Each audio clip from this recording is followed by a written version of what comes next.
Well, hello there, welcome back to another Honkai Star Rail video. Indeed, I haven't played this game in a hot minute, and it seems like no one said anything to me, so all good. That's how it always is, huh? Anyways, I'm back, and yeah, I kind of quit this game. Alright, returning.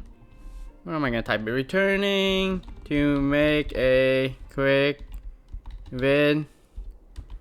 Then gone for good. Extra letter. Okay, what? Okay, maybe we do this instead. There we go. Indeed, I'm back. Cause I was gone. Yeah, so I quit Honkai Star Rail recently. And I kind of just want to make a video describing why I quit the video game.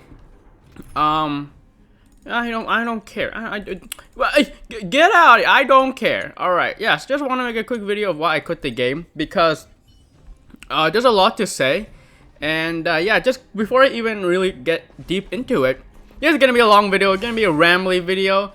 So it might not be good. Also, the video quality might not be good because I'm going to be editing this video, and I probably can't edit this video in, 1440p. I'm going to probably have to edit in 1080p, I guess. And also, I'm using 30 frames per second instead of 60 frames per second just because I don't really care about this video quality.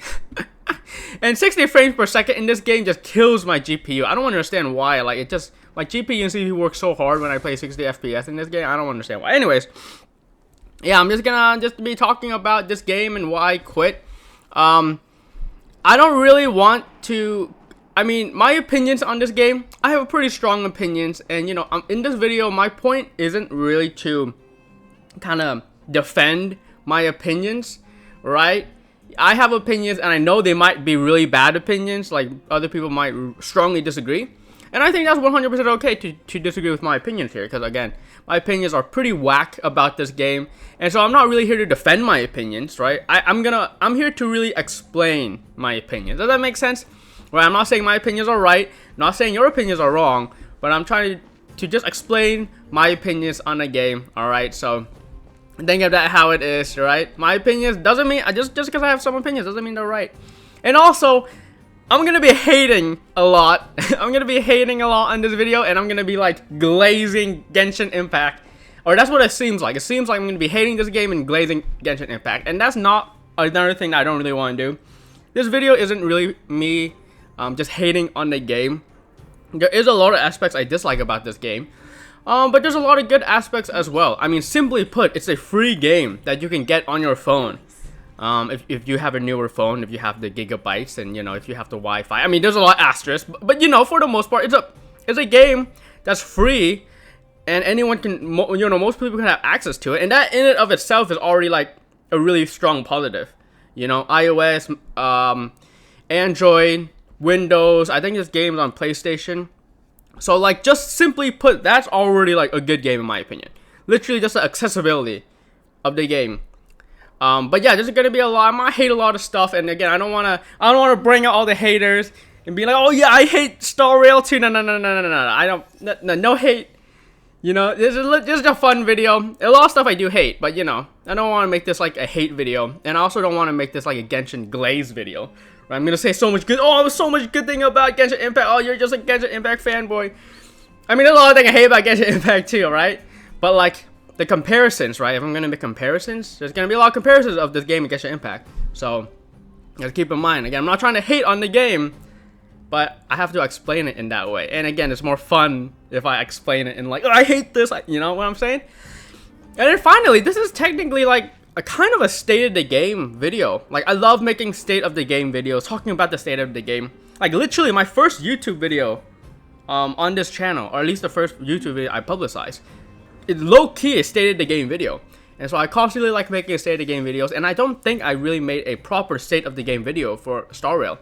I talk a lot about it in my descriptions, I talk a lot about it in like comments or whatever I do. But I would really like to dedicate a whole video talking about this game. And you know, this is low key, even though I'm talking about why I'm quitting this game. It is a state of the game video.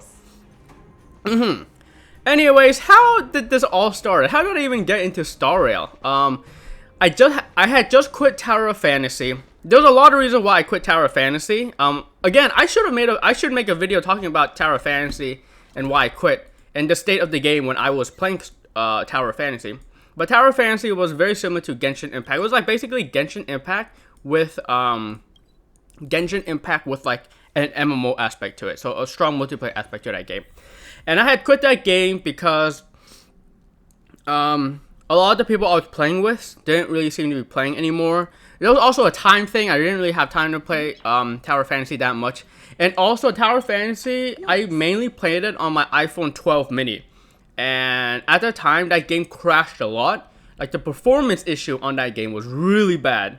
And so honestly, that's the main reason. Physically, it was hard for me to play the game, because the game constantly kept crashing. Whenever I did Void Abyss, I think, Void Abyss, I would literally crash after like every run of Void Abyss. If you guys know what Void Abyss, if you guys know what Tower Fantasy, what that content is. And it was just hard for me to literally just play the game. So I had quit that game. And like literally a week after I quit the game, Honkai Star Rail came out. And yeah, I have no time to play Tower Fantasy. All right, now I'm starting a whole new video game. And I think the thing that interested me about Star Rail was that it's a MiHoYo game, right? I played Genshin Impact. I know Genshin Impact's pretty good. The thing about Genshin Impact is that it's a big game. There's a lot to do, you know, and it's really bug free. Like, for the most part, when I play Genshin Impact, I very, very, very seldom run into problems with performance and, you know, stuff like that. Tower of Fantasy, terrible performance.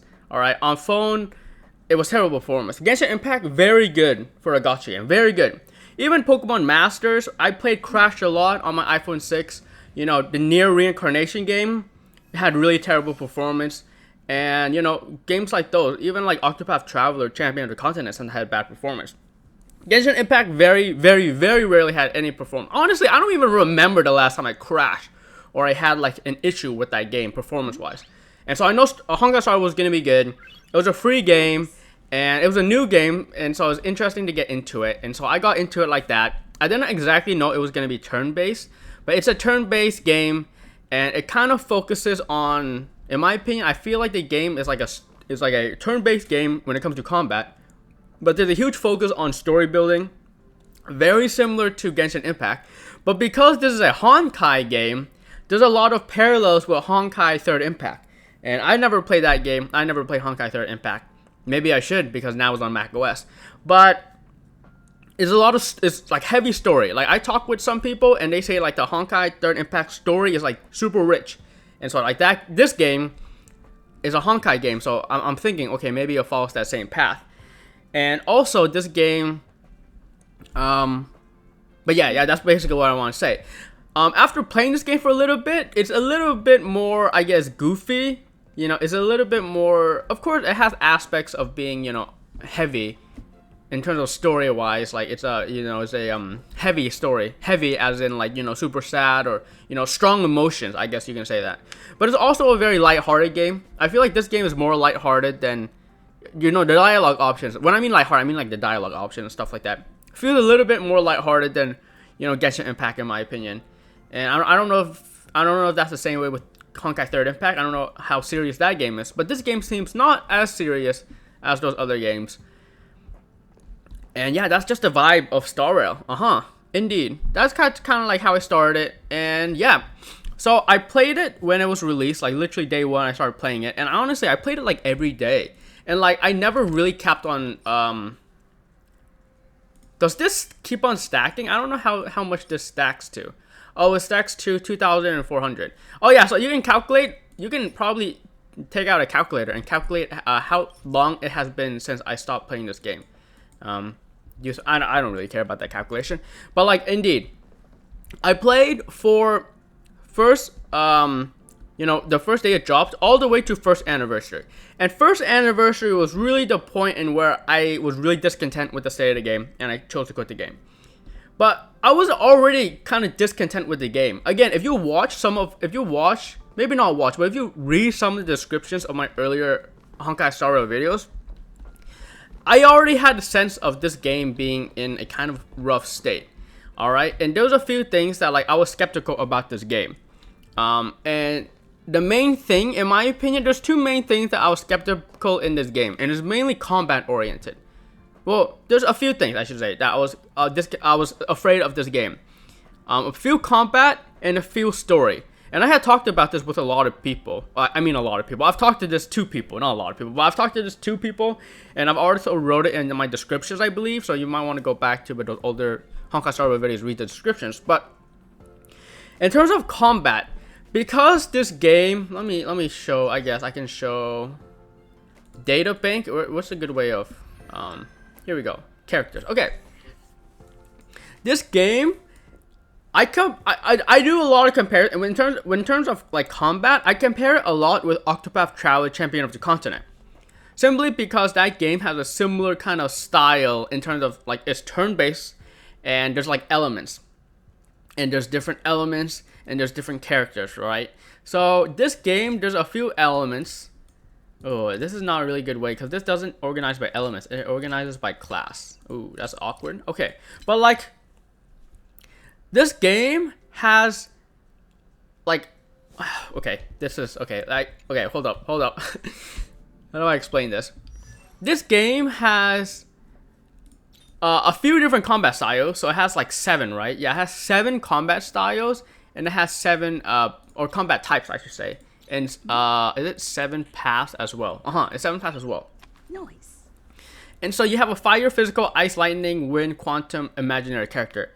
My main worry starting this game is that it seems like you need to be strong on every one of these types.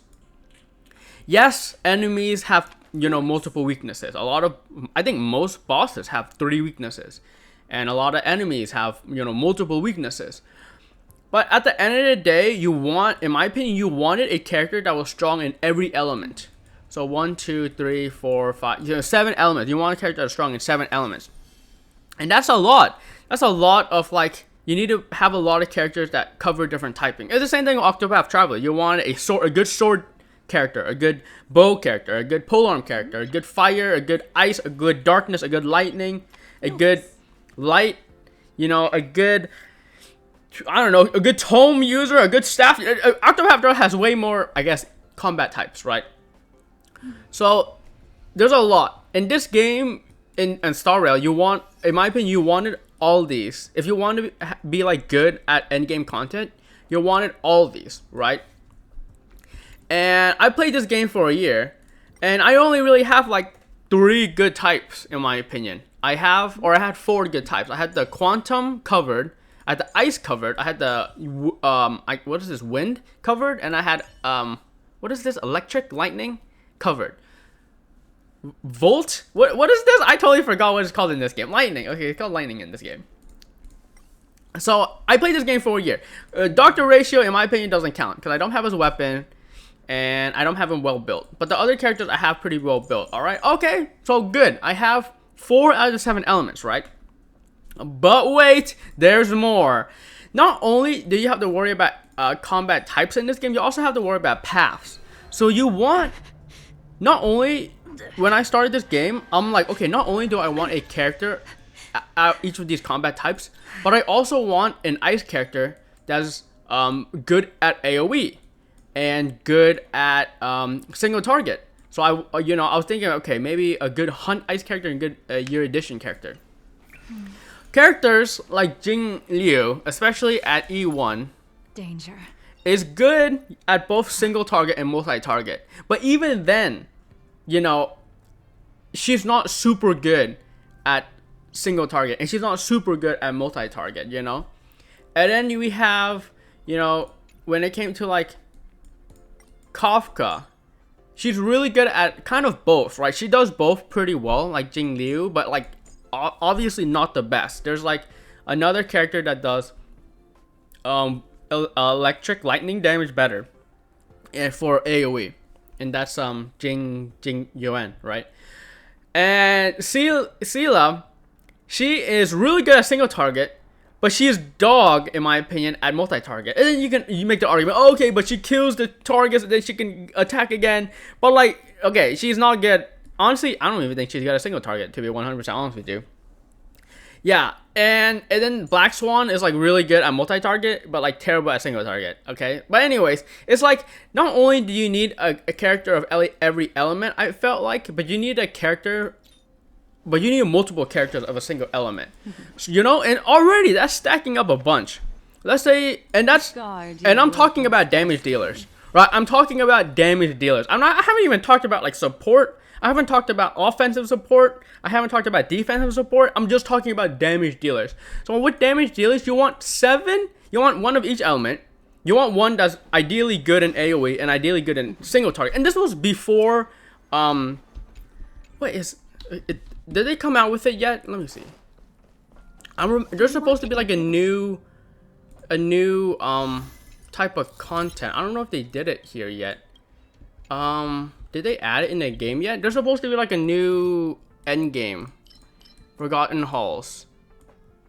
No, Pure Fiction. Oh yeah, okay. So they haven't added it yet, but what I'm trying to say is this was before Pure Fiction was a thing. Before Pure Fiction was a thing, I already had in mind that you need an AoE character, a strong AoE character of each element, and then you need a strong single target character of each element.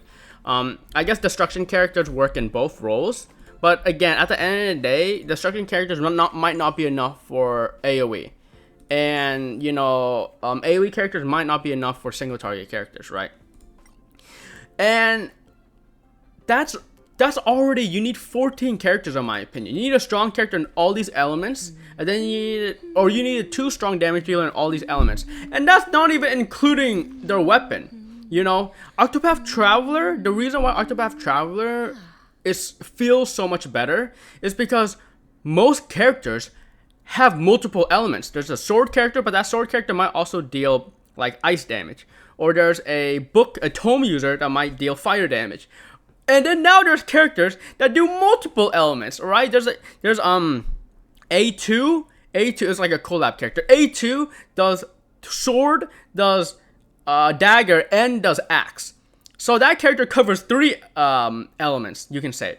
But then there are some characters that like Rondo that does sword, but sword also counts as light.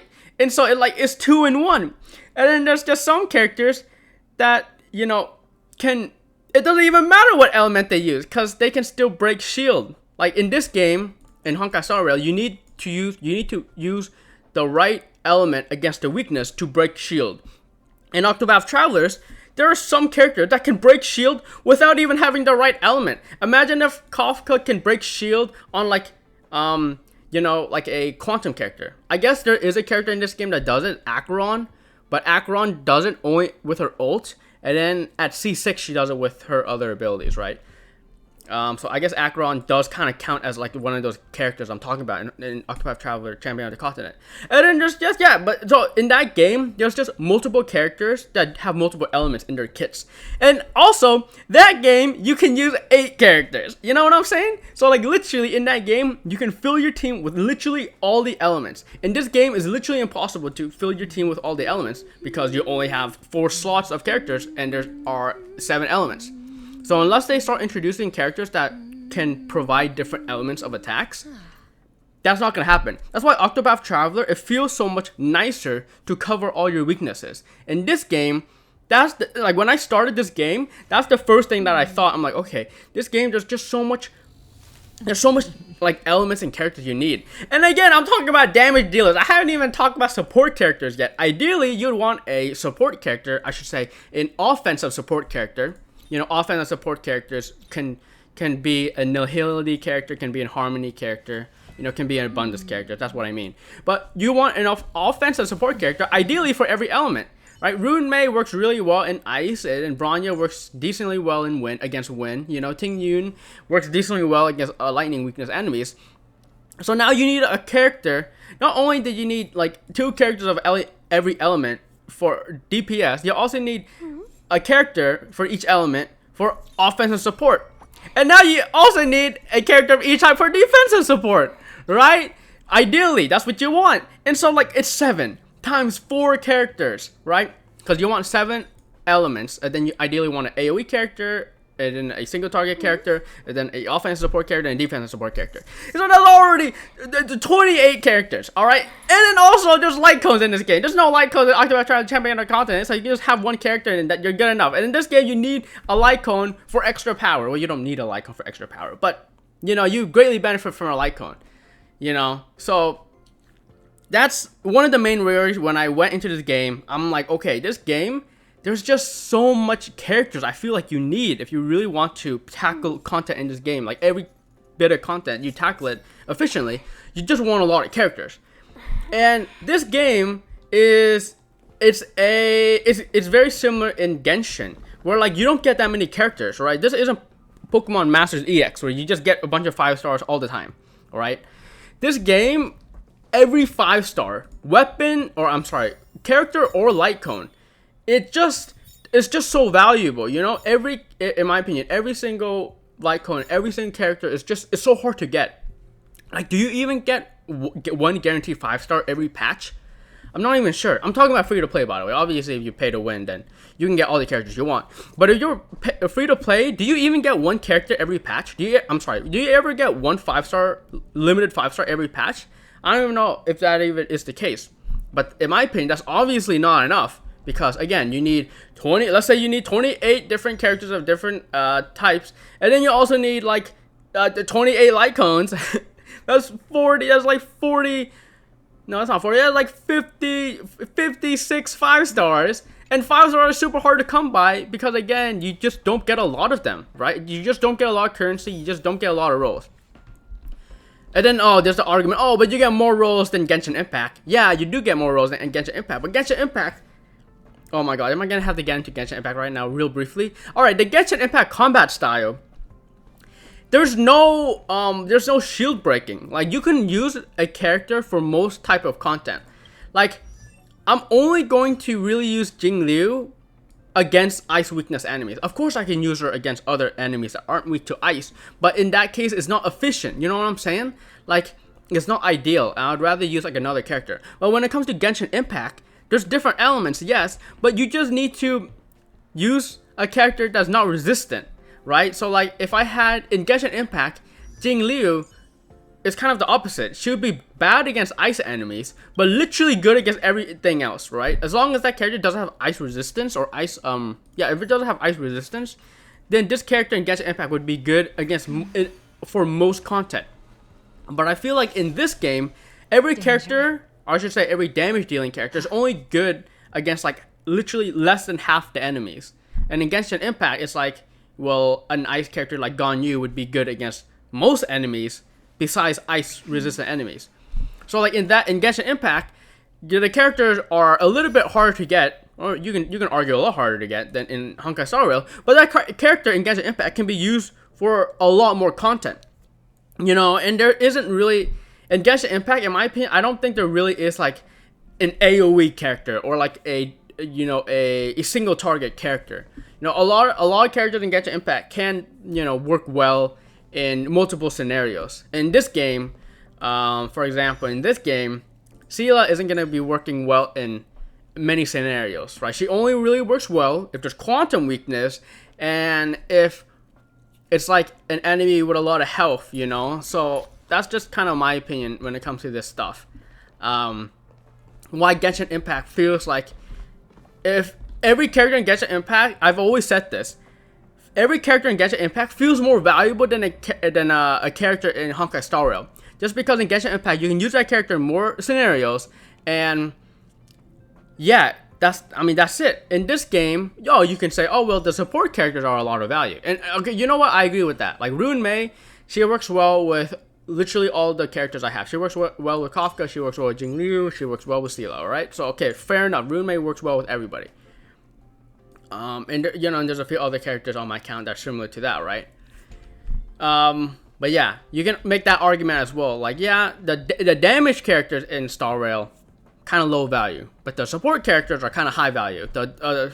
Specifically both the defensive and support characters are high value. Okay. All right. That was a long-winded explanation, but again, that's just a worry that I had. That's just a worry that I had when the game first started, all right? Then my worries come true, kind of, but I'll get to that in a little bit, all right? The other thing that when I started the game I worried about, again, this is my other main worry besides kind of the combat style and how much characters you may have needed. My other main worry was kind of the story itself.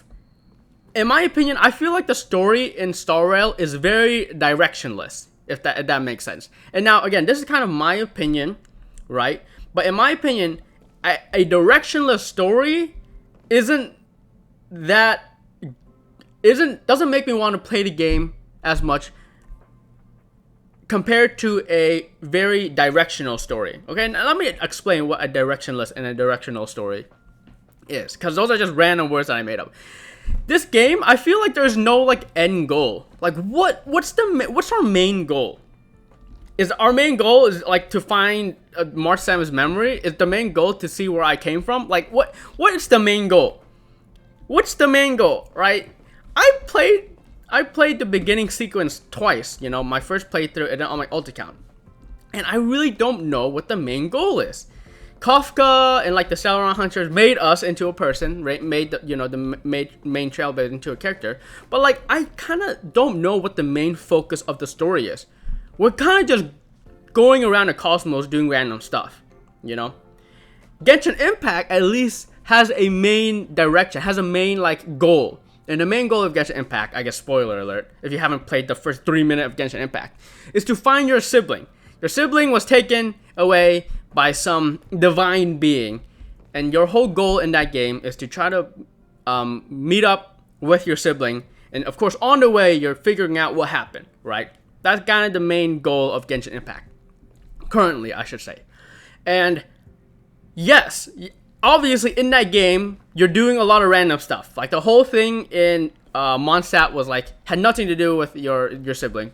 I mean technically it did because your sibling was shown. But anyways, the whole thing in Liyue, your sibling wasn't there. The whole thing in Sumeru, your sibling was like, okay, like nowhere, like, no, you know. And then the whole thing in Fontaine and Inazuma, your sibling was also not there, right? So, like, yes, in Genshin Impact, the main traveler is going through a bunch of stuff that has nothing to do with your siblings, kind of.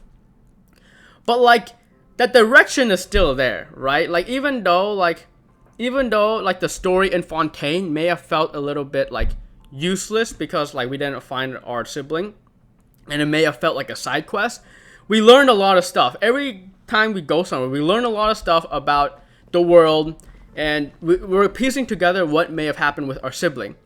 And I think we got a huge piece at the end of the I think it's version 4.2. I think it's chapter 4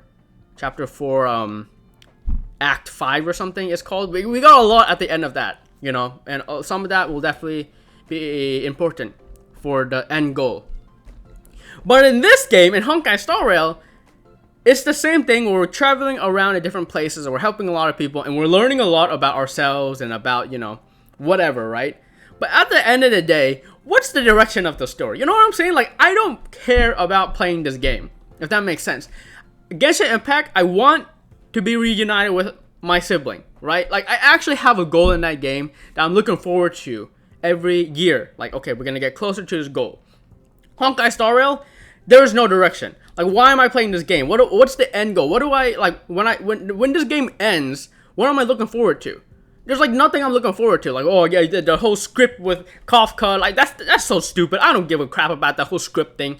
I always hate that stuff anyways. Like, oh, yeah, everything is predetermined. Oh, your destiny is predetermined. I hate that stuff anyways. So like obviously the ending is gonna be predetermined because it's the freaking video game developers making a story, right? Of course it's gonna be predetermined. Like, yeah, the direction of Honkai Star Rail, when I first started playing that game, like, this is not even like now, it's like when I first started the game, I just felt the game was so directionless. Like, we were just doing random stuff. And that just really just doesn't bring me a lot of enjoyment into the game, alright? Alright, those are my two main worries about that game. Now, let's fast forward to 1 year anniversary. And yes, there's a lot of things that are bad about the game. But before we go that, let's talk about some of the good aspects of this game, because there are a lot of good aspects about this game. And first off, how do I want to do this? Do I want to talk about the bad stuff and include some of the good stuff, or just, I don't know exactly how I want to do this. By the way, this video is going to be cut apart like crazy, so I might cut a bunch of stuff in and out, so we'll see, right? I guess I should start talking about why I quit the game, some of my discontent about this game, and then I can include some of the stuff I like about it when I talk about the stuff I don't like about it, okay? So let's start off about character designs. Alright? I think that's a good starting point here. I've mentioned this many times before. Every time I roll for a new character in this game, you know, I would probably make like a Memory of Chaos or a Pure Fiction video about, you know, featuring that character. And then I always say it in the description. I hate how this character looks, but I just rolled because I wanted to have this character to use for like combat. And yeah, that's kind of the opinion I hold about this game. And honestly, the same thing about like Genshin Impact too. Alright? And I've said it recently in the Arlecchino video, right? I genuinely don't like character designs in MiHoYo games. Like, I genuinely don't like the character. When I say character designs, I specifically mean character outfits. I really, really dislike. Maybe you can say I hate. I hate the character outfit design in like MiHoYo games. And specifically, when I mean MiHoYo games, I mean Genshin Impact and Honkai Star Rail.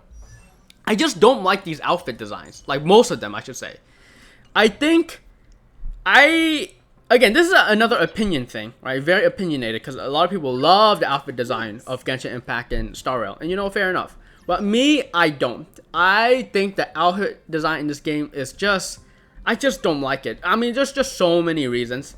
I feel like kind of the main reasons. I mentioned this before. I've mentioned it many times. I can talk about this topic, outfit designs in, you know, a lot of gacha games. I can talk about this topic for like literally hours. But I kind of want to keep it brief in this video, and I kind of want to keep it focused on Star Rail in this video. I just don't like how most characters look in this game.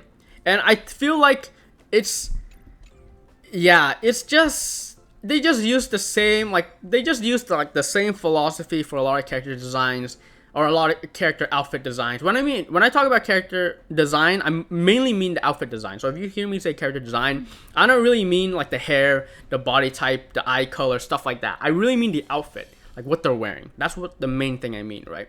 But I just hate what MiHoYo does with their outfit designs. It's always just so, let me get to it. It's always so like, they have to show skin, you know. I'll be one. They're catering towards the you know, the people who want to see a lot of skin. All right, I don't know how to say it in a nice PG way, but they're catering towards the people. The word rhymes with boomer, and it starts with C. You know what I mean? And like a lot of characters, a lot of female characters, we'll say, end up just showing a lot of skin. We see a lot of tight clothing. We see a lot of clothing that just simply doesn't make sense. Like, that's the thing. The clothing simply doesn't make sense, in my opinion. And it just looks so bad, alright? Let me give a few examples of the characters I rolled for. I rolled for these characters, alright? So it's like, I rolled for these characters, and I just don't like, alright? We have Kafka, and honestly, initially when I rolled for Kafka, I really liked her character design. But the thing is, I only really saw her briefly. Once she was fully released, and then I looked back at her character design, it's like, yeah, like, I don't know. It's okay, but like, let's be honest here. What kind of top is this tight? Like, no one, yeah, it's just too tight. Like, obviously, we know like the reason why. This is not how physics works, guys. If you think this is how physics works when it comes to like a top, that's not how it works. I think her like shorts on the bottom, and then like her leggings look kind of stupid. And then there's a lot of like, especially this game, there's a lot of like asymmetry when it comes to outfit designs, which again makes the outfit designs look more interesting. But it's just like every skin has asymmetry. Like literally every skin, and then here's like Black Swan, which most of her design is pretty symmetrical. So like, you know, I just instantly get boomed by my point. But you know what I mean? Like, it's just, Initially, I really like Kafka's design, but the more I look at it, the more like I'm not a big fan. I appreciate that she's covering everything. That's nice. All right, then we got Black Swan, and like, oh my gosh, I hate Black Swan design too. Again, the same like short thing where you have like the short and then leggings or like stockings or whatever. Don't think it looks good. She's essentially wearing lingerie on top. Like, May, what are you wearing? Are we going to sleep or are we going to kick butt? Like, I don't. It's just so bad. I just really hate her top. I think that's the main thing I really hate about. The main thing I hate about her design is her top. I think it's awful. Her shorts are also awful, in my opinion. This is all my opinion, right? If you like it, then that's fine. But I just hate it. I hate Black Swan design. I only roll for her because she was a Nihility and a win character that I can use with Kafka. Alright, hate her design. I mentioned this already in the video, the video where I showcased Black Swan. Right, not a big fan. Yeah, and obviously they always try to make these characters have big body parts. You know what I mean? Big body parts. You know what I mean when I say big body parts, right? It's like always. It's like in Star Rail I mean Star Rail. Also Genshin Impact, but again we're mainly focused on Star Rail. They gotta do it. Honestly, the thing about short characters in this game, every short character in Star Rail and in we don't have that many in Star Rail, do we? Yeah, we have a few, but mainly in Genshin Impact is my main complaint. In Genshin Impact, all the short characters look like triangles. All right, Nahida, Diona, Klee, they're all triangles. They all look like triangles, and I hate that. And honestly, Bailu kind of looked like a triangle too. So. Well, we'll ignore that. Again, Himiko, let's just give her like as much leg as possible. Let's just make her wear like, what is this? What is she wearing? That's like, we just don't want to put underwear. We just don't want to like make her look like she's wearing underwear. So we're just gonna put this random design on her leg. Looks awful in my opinion. I think the dress is fine, but like, yeah, you know what they're trying to do. They're trying to show as much skin as possible while like making it wear like basically bits of fabric. I mean, it's just so bad. Rune Mei is pretty bad too. I hate Rune Mei design as well. Again, it's just, let's just try to show as much skin as possible while also trying to make it look like they're wearing clothes. And again, I hate a lot of this dangly stuff. Let's just, do I have Rune Mei in my party? Let's just kind of put Rune Mei in our party. A lot of MiHoYo character designs. Oh, I can't even showcase the character running here. Okay. Yeah, a lot of like MiHoYo character designs, what they do is they end up having a lot of like things trailing behind. You see how like Rune Mei runs, she has a lot of like stuff, kind of stuff like dangling behind her like that. That's like a really common MiHoYo design. And you know, the idea is like to make the character look more interesting when they're running. Every character kind of has something like that. It could be the hair, you know, it could be like a jacket, a cape. It could be like whatever this thing on the arm is, just to have a little bit of movement when they're running. And it's just a design that they generally have a lot of. And yeah, I really don't liking it. I feel like Rune Mei doesn't wear any clothes. Like, why does the character need to have like a belly button? Like, what are we trying to do here? Are we trying to make this character like wear as less amount of clothes as possible while also making them look like they're wearing clothes? Awful. All right. Jing Lui, I already hate the outfit designs, but when it comes to the Lofu's like character designs, like basically the characters from the Lofu, so like Jing Liu, you know, this character QQ, Gwen Ifan, a lot of these characters end up just looking the same. I mean, didn't we already see this? With Rune Mei? Isn't this just Rune Mei but with like a different color palette? So yeah, I hate Rune Mei design. So what do you think I think about Hanya's design? It's the same thing. Alright, this character, sus. You see how this character, honestly, I don't really dislike this design. Again, obviously the character isn't wearing any pants, like obviously, and they have to show a little bit of back, of course, and shoulders. You have to have a little bit of shoulder cleavage. You have to have a little back cleavage. You have to show like as much leg as humanly possible without basically just showing them in underwear.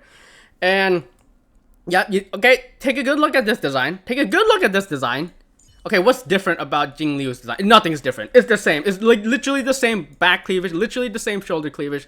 There's a little bit more chest, a little bit more, I guess, I don't know, side scapula? I don't know what you'd call that. Same thing, just showing as much leg as possible without basically showing the underwear. And it's just the same, dude. It's just the same, like showing all the skin as much as possible without, and it's like the same dangly thing. It's the same like hair splitting off in two, which like literally doesn't happen in real life. It's just, yeah, it's just so bad. There are some like pretty good outfits. I kind of like Bronya. Again, we have to show shoulders. I mean, we have to show shoulders. We have to have black back cleavage, right? It's like impossible for MiHoYo to have a character design without showing at least some sort of skin on the body area. And let's talk about Seele. This is the last character I talk about. I can't keep talking about this because I'll go on forever. Seele, in my opinion, is the outfit design I hate the most in this game. This is my number one outfit design I hate about this game. Of course, we have to show as much skin as possible without making the character naked.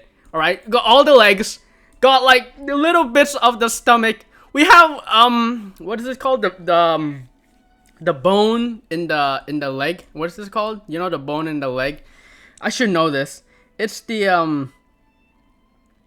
oh, what are those called? What are the two bones at the bottom that connect to the femur? What is that bone called? I'm so stupid for forgetting what it's called. But you know that bone?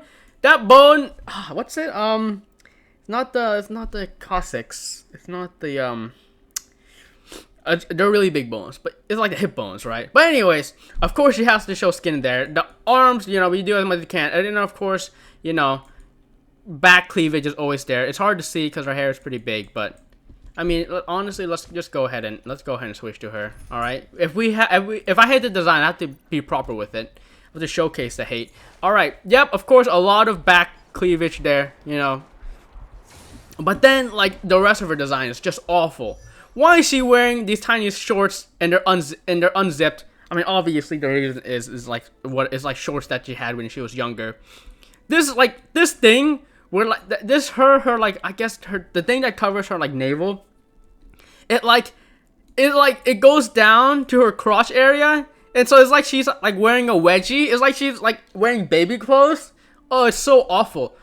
Her kind of top here, like why is it just like have so much like things? It's just so bad. It's just so bad. I just hate this design. I just think it's so bad. I just think it's so bad. It's so bad.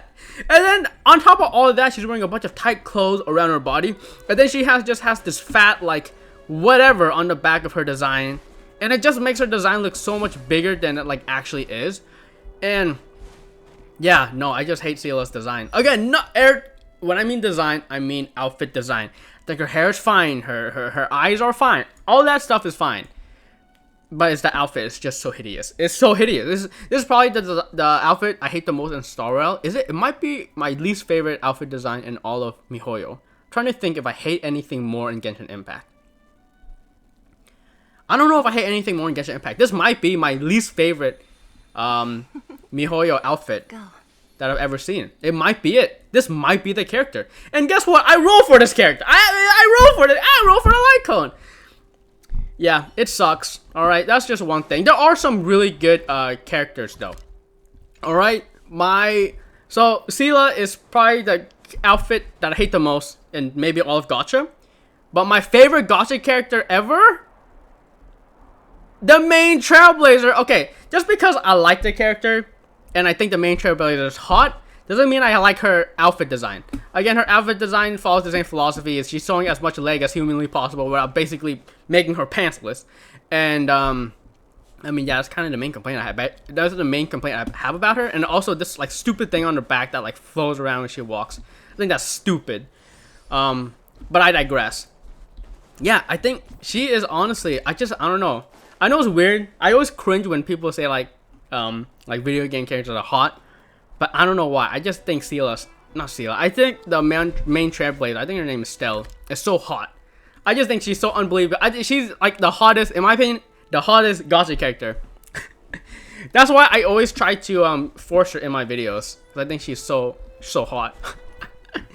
Oh, we're getting weird. We're getting weird, and we're getting cringe here. And I think the main reason why I like her, I think the main reason why I think she's hot, I mean, I can't really think of a good reason, but I think the closest reason I have to it is that one, her English voice actress is super, like, her English voice acting is super hot as well.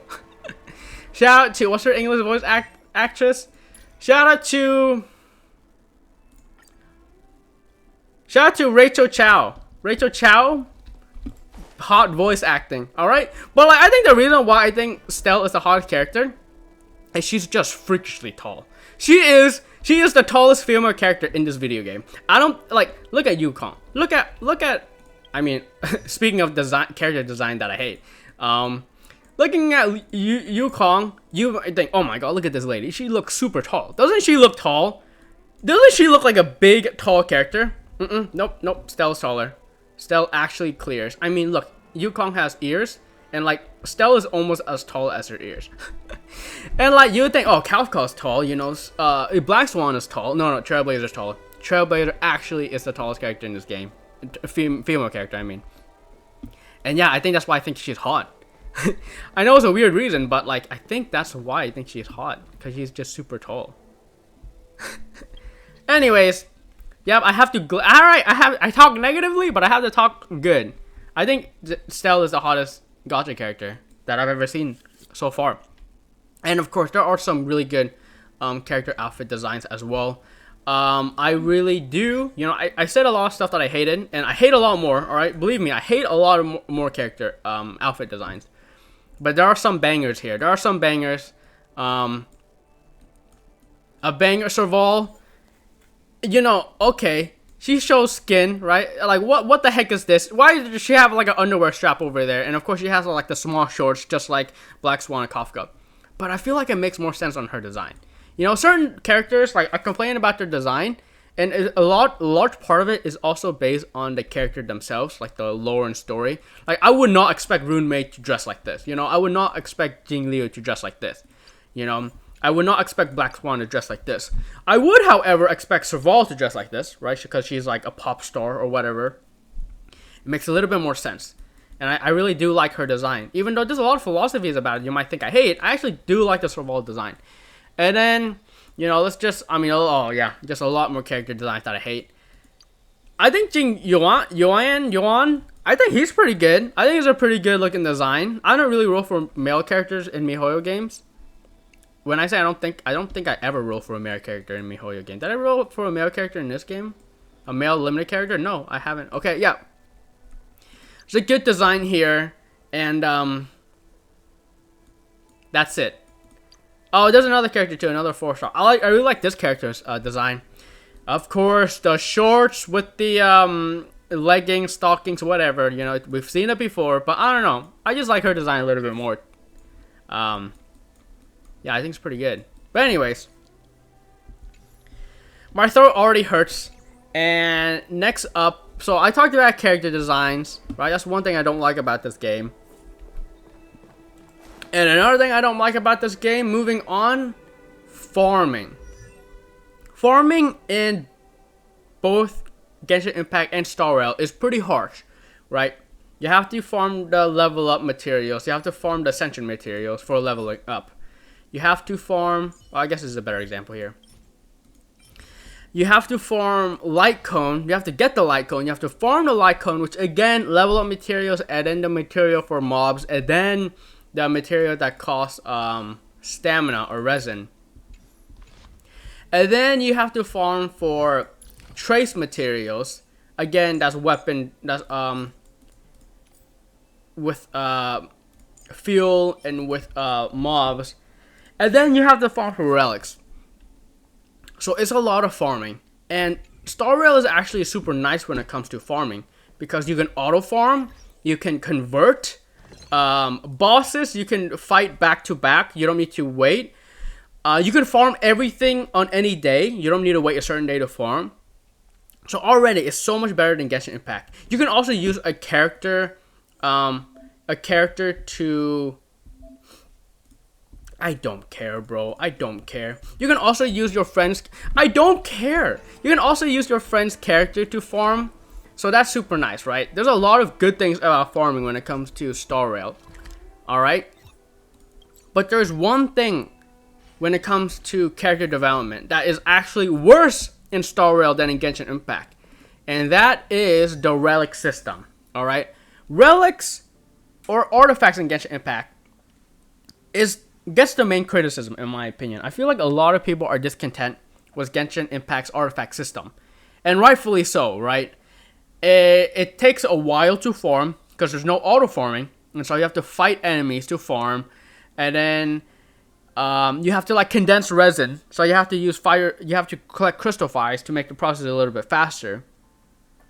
Artifacts sometimes has 4 or 3 substats, and so you have to get, if you want the most efficient one, you have to find one with 4 substats, so you can get 5 increases when you upgrade it instead of 4 increases of substats. You have to find an artifact with the right main stat, and then you have to find the artifact with the right substats, right? And then a lot of the elemental ones, like finding an elemental cup might be hard. Finding like a crit rate or crit damage hat might be a bit hard. Finding a good like elementary mastery piece or energy recharge piece might be hard as well, right? So there's a lot of layers of randomness, a lot of layers of randomness, which a lot of people would call it RNG, the random number generator. A lot of randomness when it comes to Genshin Impact's artifact farming. It's worse, in my opinion, in Star Rail. All right, in my opinion. Why? You might be surprised. We have an item that literally you can make a artifact with a main stat with this item. You can craft any. Can you craft any? You can craft any relics. Because in Genshin Impact you can only convert certain relics. In this game you can craft any relic, and then you can craft any main stat. So those are the positives when it comes to Star Rail. But here are the negatives, in my opinion. You have to farm 2 places for relics, right? You have to get a 4-piece and then you have to get a 2-piece. So you have to farm in 2 places. And yes, you can say, oh, well, you farm these for weeklies anyway. So you get these anyways for weeklies. But well, if I want to target farm these, then I'm going to have to do that anyways. If I want to target farm these pieces and I want to get them faster than just getting them every week, I have to target farm. And then also in this game, there is no like off piece. Like you need to use 4 pieces of the same set to get the 4-piece bonus. Of course, you can use 2-piece, but I mean, let's be honest here. 2-piece is kind of scuffed. So in this game, you can't use an off piece. So you have to find an artifact piece with the right main stat, with the right substats of the right set. So that can be fairly difficult. Look, what's the artifact set that's okay? Here, I have a really good. We'll go with knife in here. Relic set. So you kind of just have to find the right 4-piece, and you have to have the right main stat. And then, of course, when it comes to upgrading, this game is worse, in my opinion, when it comes to upgrading. Because there's a few reasons to that. There are more substats in this game. There's attack. There's, in Genshin Impact, there's like attack, there's defense, there's HP, there's crit, there's elementary recharge, and elementary mastery. That's it, right? In this game, similarly, there's also attack, defense, HP, crit, right? They have all those stats. And then there is, in Genshin Impact, there's elementary mastery and energy recharge. In Star Rail, there is an additional speed stat, a hit rate, effect hit rate stat. There's a break effect, and there is a effect res. There's an effect res substat, and so there's a few more substats in Star Rail, it feels like, right? I forgot exact numbers, but there are more substats in Star Rail than there is in Genshin.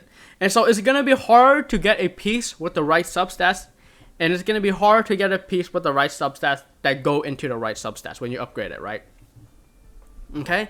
So yes, those are like kind of main downfalls in Star Rail, is that you need 4-piece. If you're gonna run 4-piece, you need 4-piece, so you can't use an off piece, and there are more substats. All right, those are 2, things against Star Rail. And then here's another thing against Star Rail that I don't think a lot of people talk about, but it's in Star Rail, you have to get certain stats. You need to meet certain stats thresholds. Now, the way I kind of grind, or the way I build characters in Genshin Impact in Genshin Impact, let's just say, I don't go for stat thresholds. A lot of people, when you look up guides online, a lot of people say you want this amount of crit rate, you want this amount of crit damage, you want this amount of attack, you want this amount of energy recharge. Okay. Well, that's true for, you know, a certain play style, a certain team, a certain, like, you know, depending on, like, the weapon you might have, depending on the content you're doing, it might be beneficial to reach certain stat thresholds.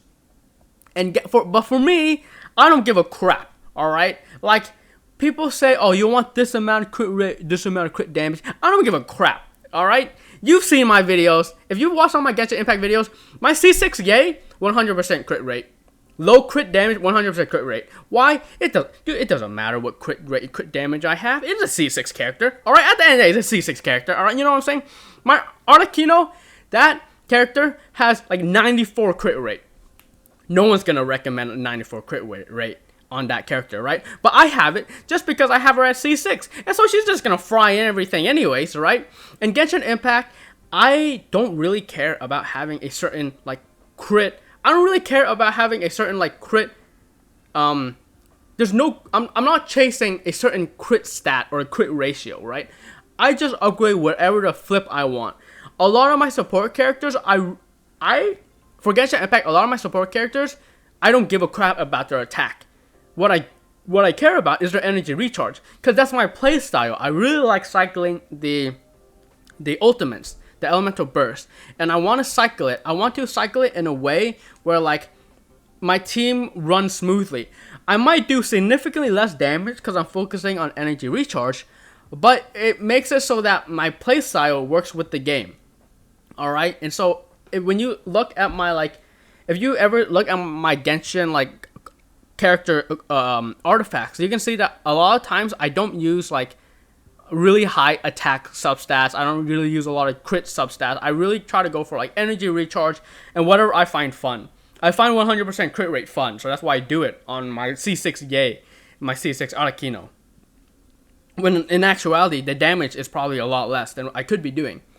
But it doesn't matter in that game, right? It doesn't matter if I don't reach certain stat thresholds. I can do whatever the flip I want. And that makes it so that artifact farming is really like easy and fun. I don't need to worry about, you know, stressing out about the perfect artifact piece, about hitting the perfect substats, about having the perfect substats in the first place. You know, I can do whatever I want in that game. And it makes it so that it's fun. It's not the same as Star Rail. Straight up. One of the speed thresholds, or one of the thresholds that you need to meet if you're going to do endgame content, is you need 135 speed. You need 135 speed. And then sometimes, with certain artifacts, with certain relics, you also need to meet a certain substat. Okay, let me go back. The reason why you need 135 speed for all your characters is so that character acts twice in like Memory of Chaos, floor 12. If you don't have 135 speed, your character only acts one time during each cycle, which means that you're going to be doing significantly less damage, right? So you need to reach a certain speed threshold when it comes to all your damage dealing characters, because you want your damage dealing characters to act a lot. It's less important for defensive support characters. You kind of don't need a lot of speed for them. Because you don't need them to act a lot, right? So my defensive support characters, I usually end up having less speed and going more for attack. More for defense or HP, whatever they need, right? So that's one layer of stat threshold you need to reach. You need to reach certain speeds. And not only do you need to reach certain speeds, but depending on what characters depending on what relics you use, you also need to reach a certain stat thresholds. This relic here, if you have 160 speed, you get more damage, right? And with Kafka, you can reach 160 speed quite easily because she has a lot of speed and her light cone gives speed. And so it's easy with Kafka. But certain characters like Gwenithan, yeah, if I want to have this bonus, each of my artifact pieces have to have insane amount of speeds. 4, 7, 8. This has speed main stat. 4. A lot of speed goes into a character, right? And so you need to reach certain stat thresholds for relic pieces, right? And so you genuinely need to grind for certain stats.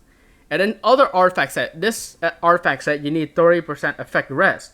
And so now you need to farm 30% effect res if you have the artifact set.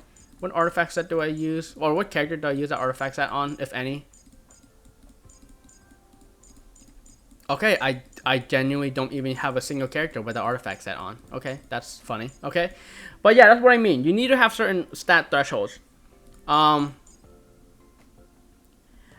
look at this. My Bailu 2-piece. When the speed reaches 120, all allied attack increased by 8%. Well, look, my Bailu doesn't have 120 speed. There are ways she can get 120 speed. Rune Mei does increase speed. I forgot where she increases speed from, but she does increase speed from one of her abilities. One of her abilities increases speed. But anyways, at that point she will give Bailu the speed, and Bailu at that point might be able to trigger her 2-piece. But as you can see, some of the characters I use don't even trigger because I haven't reached a stat threshold for this character. All right. So you need to reach certain stat thresholds, so that you can act multiple times during a cycle in like Memory of Chaos.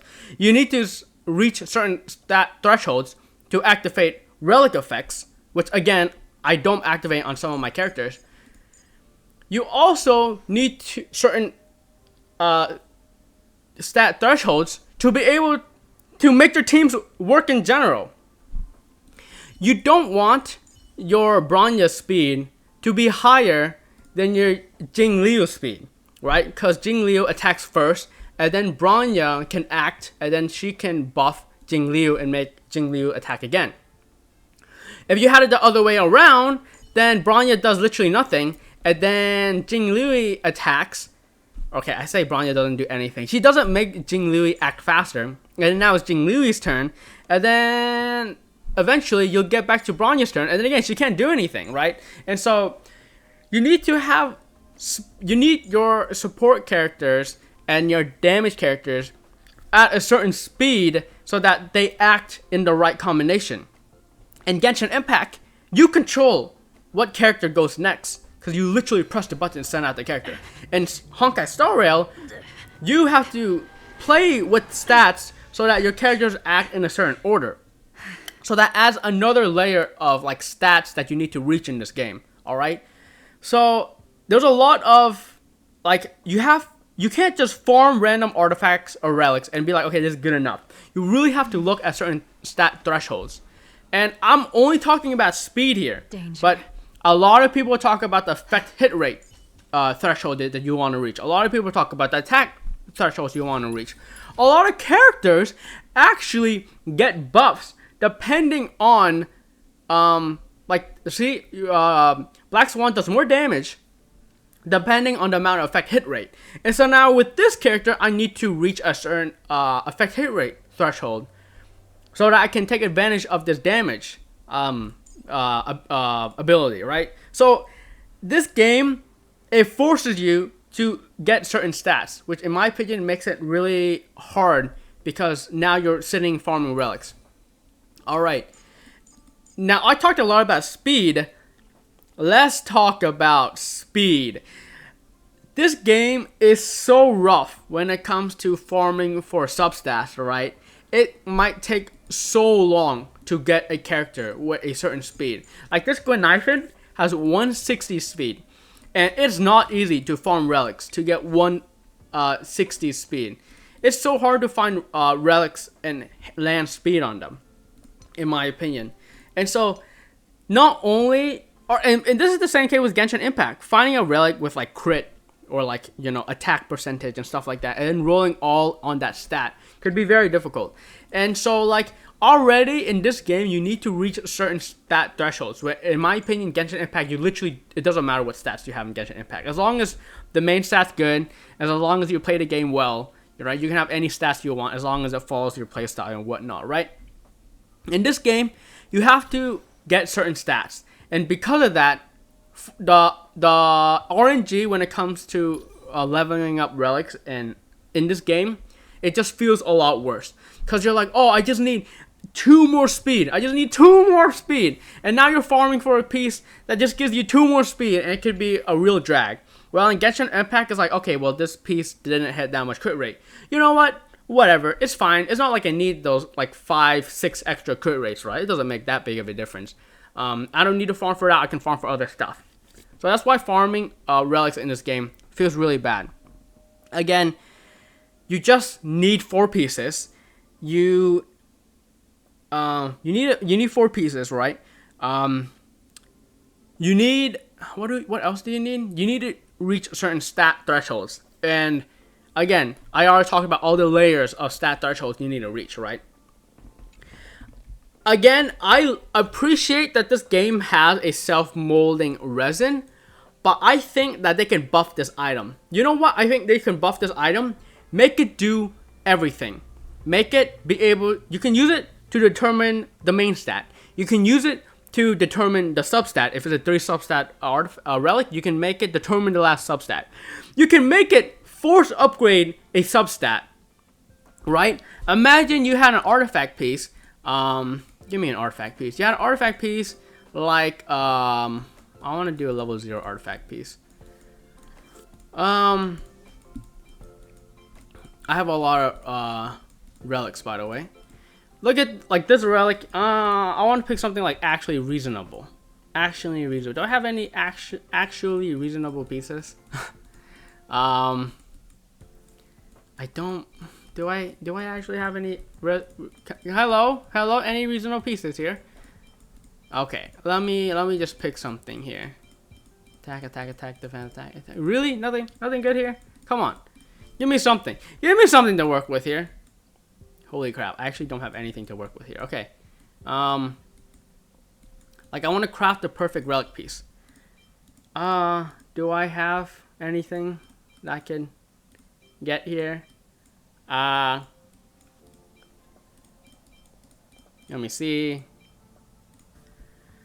Okay. I think I found a good example. I mean, honestly, it's not really that good of an example, but I think we'll stick with it, right? Okay. Let's say I had an artifact piece like this. It has speed, it has crit rate, it has effect res. I want to upgrade this, but I'm afraid I'm gonna get garbage. I wish that self-molding resin can let me choose my last substat. I want crit damage. Boom. I upgrade it, I get crit damage. I also want to let me choose what substat I want to upgrade. Let's say I want to upgrade speed. I wanted to choose that I can upgrade speed. There is also an item in Tower of Fantasy that lets you upgrade, but you get to choose one that it doesn't upgrade. So this would be a good piece if it had crit damage, that I choose to not want it to upgrade effect res when I upgrade it. That would be good too. So that I guarantee upgrade speed, crit rate, or crit damage.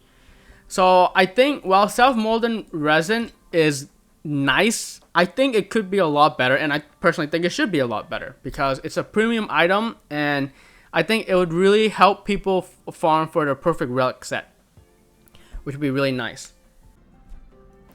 All right, so we are back.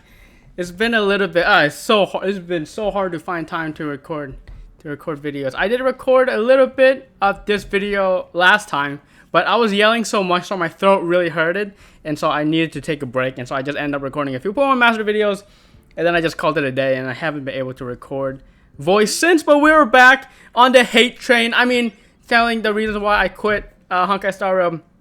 Like I mentioned last time, I think I just talked about a little bit about the game, a little bit apprehensive about when I first started this game, a bit apprehensive about the story and combat. We will get into those in this session of recording, but I also mentioned how I hated the character outfits, and then I also hated the relic. I'm sorry, the art of. Wait, is there relic or artifacts in this game? I think it's relics.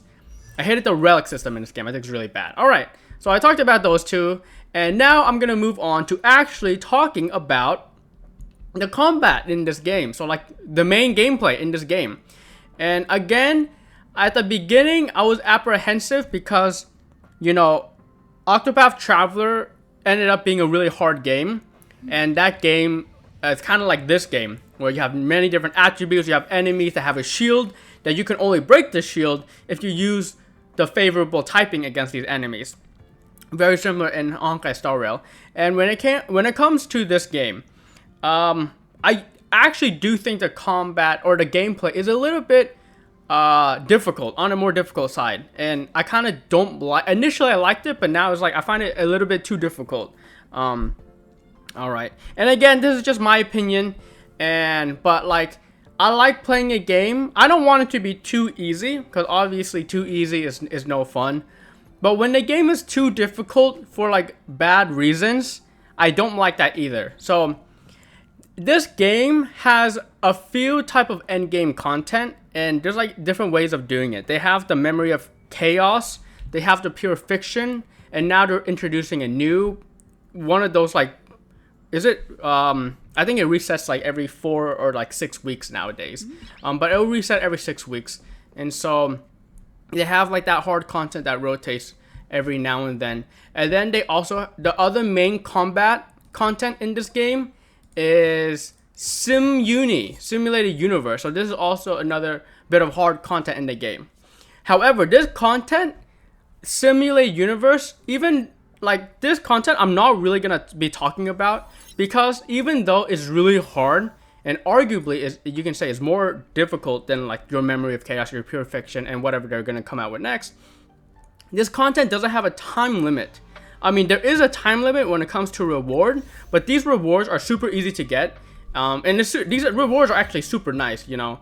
So the weeklies in Honkai Star Rail, kind of think of it as simulated universe, and this feature is actually a really good feature. I actually think, even though, you know, it could be a little bit on the difficult side, I'm not really gonna be talking about this, because difficult is okay. You're gonna be building up your account, and you're eventually gonna be able to clear this type of content, even though it might be on a little bit of the hard side. All right, so when I'm talking about content is hard, I'm mainly gonna be focusing on the limited content. The limited content, again, being pure fiction and memory of chaos. Okay, so when I started playing this game, I was immediately buying the $5 monthly thing. So like you can see by the amount of gems I have how many months of this I bought. I bought 11 months worth, right? Basically all the way up to 1 year. And then I stopped buying it. But I've been buying this, and so I get like a good amount of Stellar Jade, and I play all the content. And so like I'm not free to play, but I don't spend that much money on the game. Like all my top up is full. Or all my top up, I've never bought any of these. I've never bought the battle pass, I believe. Have I bought the battle pass? When I spread misinformation, I think I did buy the battle pass once. What's the 4-star weapon that I got? I think I got a 4-star weapon. But anyways, I bought the battle pass once, and I don't even know what weapon I got. But yeah, what I'm trying to say, what the point is I'm getting at, is I am, you know, paying money for gems. And so I'm at that point where like I'm kind of expecting myself to clear all the content possible in the game. You know, that's kind of my goal with spending money, and so I can comfortably complete all the content in the game. And all the content in the game includes full starring Memory of Chaos and Pure Fiction. Initially it was Pure Fiction, and then it was Memory of Chaos. And I was able to clear Memory of Chaos 36 star. I didn't at the beginning of the game because I was still getting into it, but at, you know, a certain point, maybe like 4 or 5 fortnights into the game, let's say, I was able to 36 star Memory of Chaos. And you know, you saw I made videos on it. You can see the videos that I made on it. And then they introduced Pure Fiction, and I was able to fully clear Pure Fiction. And again, I'm investing a lot of time and currency into this game to be able to comfortably, because that's my goal, right? Because if I don't, my main goal with this type of content, and it's the same thing with Pokemon Masters, it's the same thing with Genshin Impact, is to be able to comfortably clear all the content that I kind of need, right? And to do that, I'm willing to spend money, because how I think of it is, yes, this hard content, you can technically clear it free to play. It's very difficult, it's very time consuming. Like, when I mean time consuming, I mean incredibly time consuming. Like, you'll see a lot of people clear 36 star abyss, 30 and full star. I keep saying 36 star abyss. I mean 36 star memory of chaos, you know, full clearing pure fiction. But I very seldom see like the time they say they put in. Like, you can kind of see like with the progress with like I think if you look here, there's like a time where you complete it. I'm not sure. I'm not sure if it has a date of when you complete it. But like stuff like that, it's what am I trying to say? Yes, my goal in these types of games is to just be able to complete all the content comfortably. And if that means spending money, that means spending money. And Genshin Impact, I was able to, but in this game, even though I spent all this money and I rolled for a lot of characters, I still had a tough time clearing Memory of Chaos in Pure Fiction. And of course, there's many reasons behind that. Maybe I just wasn't investing enough. Into my characters. Maybe I just suck at the game, because another thing that I try to do is, one, clear the difficult content comfortably. And if that means spending a little bit of money, I'm going to spend a little bit of money. And two, I want to be able to clear this content by myself without looking up guides or anything, right?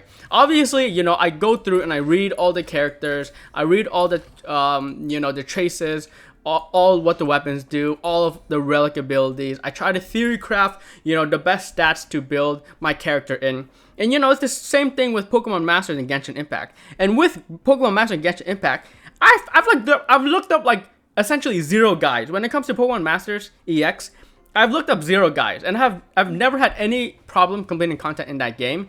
And I've spent way more money. I've honestly probably spent more money in Star Rail than I have in Pokemon Master EX. Same thing with Genshin Impact. I don't look up any guides on that game. When I was just starting, I was told by like people I know IRL, like, you want to kind of increase your crit rate, your crit damage, I've been told that. And that was basically the only advice I've ever gotten in the game that like I searched up, or like I went into looking for advice. I've essentially never watched any Genshin guide videos. I think I maybe watched one video explaining elementary mastery. That's it. But I've been comfortably 36 starring all the Abyss in that game, and I do put in a good amount of money, don't get me wrong, but it's like, that's how I like playing the games. It's like, I might need to put in a little bit of money, but if I can complete all the content without looking up guides comfortably. When I mean comfortably, I mean I'm going through the content and clearing it in like a few tries, like 1 or 2 tries. My goal is to complete it in one try, like just one shot it. And that's what I do a lot of times with my champions. Literally half my channel is Pokemon Master Champion Stadium, which is like this type of content, weekly content, where like I just go through it. It's difficult content, but I try to do it in one try. No resetting. And a lot of times I reset. Nowadays I reset like a good amount of times because the content is getting more difficult every week. And so I do reset a lot in Pokemon Masters. Genshin Impact nowadays I don't really reset because my account is just really strong nowadays.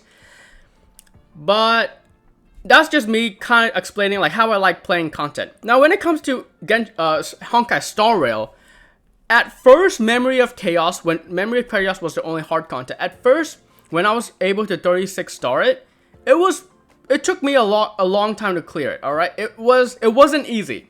It wasn't easy getting 36 stars. I eventually got to a point where I was able to like one shot it, basically one try it, and that was super nice.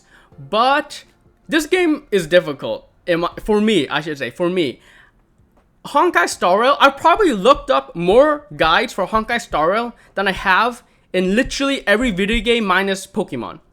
I've looked up a lot of guides in Pokemon. But in terms of, if you minus Pokemon in general, if you include like Pokemon Masters, Genshin Impact, like Near Reincarnation, all the gacha games I ever played, Tower of Fantasy, all those games, I probably looked up less guides. If you combine all the guides I've looked up together and all the other games I've played compared to Honkai Star Rail. Honkai Star Rail, I've looked up tons of guides. Tons and tons of guides for this game. Just because like it's a difficult game and I kind of want to like be good at it and like build my characters right and stuff like that. But the problem is the guides do kind of suck with Honkai Star. I'm not gonna lie. All right, I literally have a video. I have actually a few video dedicated to guides. Like I followed a Kafka guide, and that guide was really good. Like that guide taught me how to build Kafka, and I think my Kafka is really good. And then I had another guide that I followed. How to build Black Swan, and that guide was absolutely garbage. Absolutely, I literally made a research video. I did research. I literally did a whole research project where I had like a hypothesis, and then I had like my methods and resources, and then I had my discussion and my conclusion, and then I had like abstract. Like it was legit a research project with that guide, and that video. I've basically recorded all the audio clips and I've recorded all the video clips, but I just haven't made the video yet. So maybe I'll never make that video. But yeah, that Black Swan guy was absolute garbage. And so there's a lot of bad guys in this game as well. And so the point I'm getting at is I look up a lot of guys, and the game was still very difficult to me. It took me a while to clear pure fictions. You can literally watch my pure fiction videos and my memory of chaos videos, some of the later ones, and I talk about how it takes me a very long time to clear it because content is very difficult. And again, keep in mind, I'm spending money in this game and I'm looking up guides, and so I'm expecting myself to be able to clear this type of content, which again for me is my goal is to be able to clear the content without looking up guides and comfortably, and I'm not clearing this content comfortably and looking up guides. And again, it's just because the content is just a little bit too difficult for me. Alright, so another reason why I think is... So I've explained a few reasons why it's a few difficult. Sorry, let me backtrack. So why do I think the content is too difficult for me? Is it because I don't know anything about the game? No, I'm trying to look up guides, right? Is it because I'm not rolling for 5-star characters and light cones? I am... But the thing is, I feel like I'm not rolling enough, right? I have a lot of problems. Sometimes I have problems staying alive. And that's because I have no premium defensive support characters like a Wawa, a Locha, a Fu Xuan, those characters like that. I don't have any of those characters. And so it's a little bit difficult for me to stay alive. And I also don't have a lot of types. Again, I don't have a Quantum. I don't have a good Quantum. I don't have a good Fire. I don't have a good wind, right? I guess Black Swan counts, right? And I guess Doctor Ratio counts. But I don't have a good physical, and so it's just kind of difficult for me sometimes when the memory of chaos requires one of those typings. And when it comes to pure fiction, again, it's still a little bit difficult because I don't really have that much good AoE characters. And again, it kind of goes back to that point I made at the beginning where, again, I was afraid that this game would turn into, I need certain types of characters to clear content. I need a lot of different elements. I need a lot of different types of damage characters, whether that be AoE, single target, or multi-target, but not exactly AoE, right? And so, again, I'm kind of rambling at this point, but the bottom line is what I'm trying to say is I feel like this game is a little bit too difficult for me. And also the enemies too.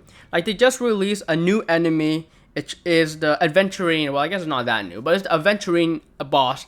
And that boss is so harsh if you don't have all your characters being able to use AoE.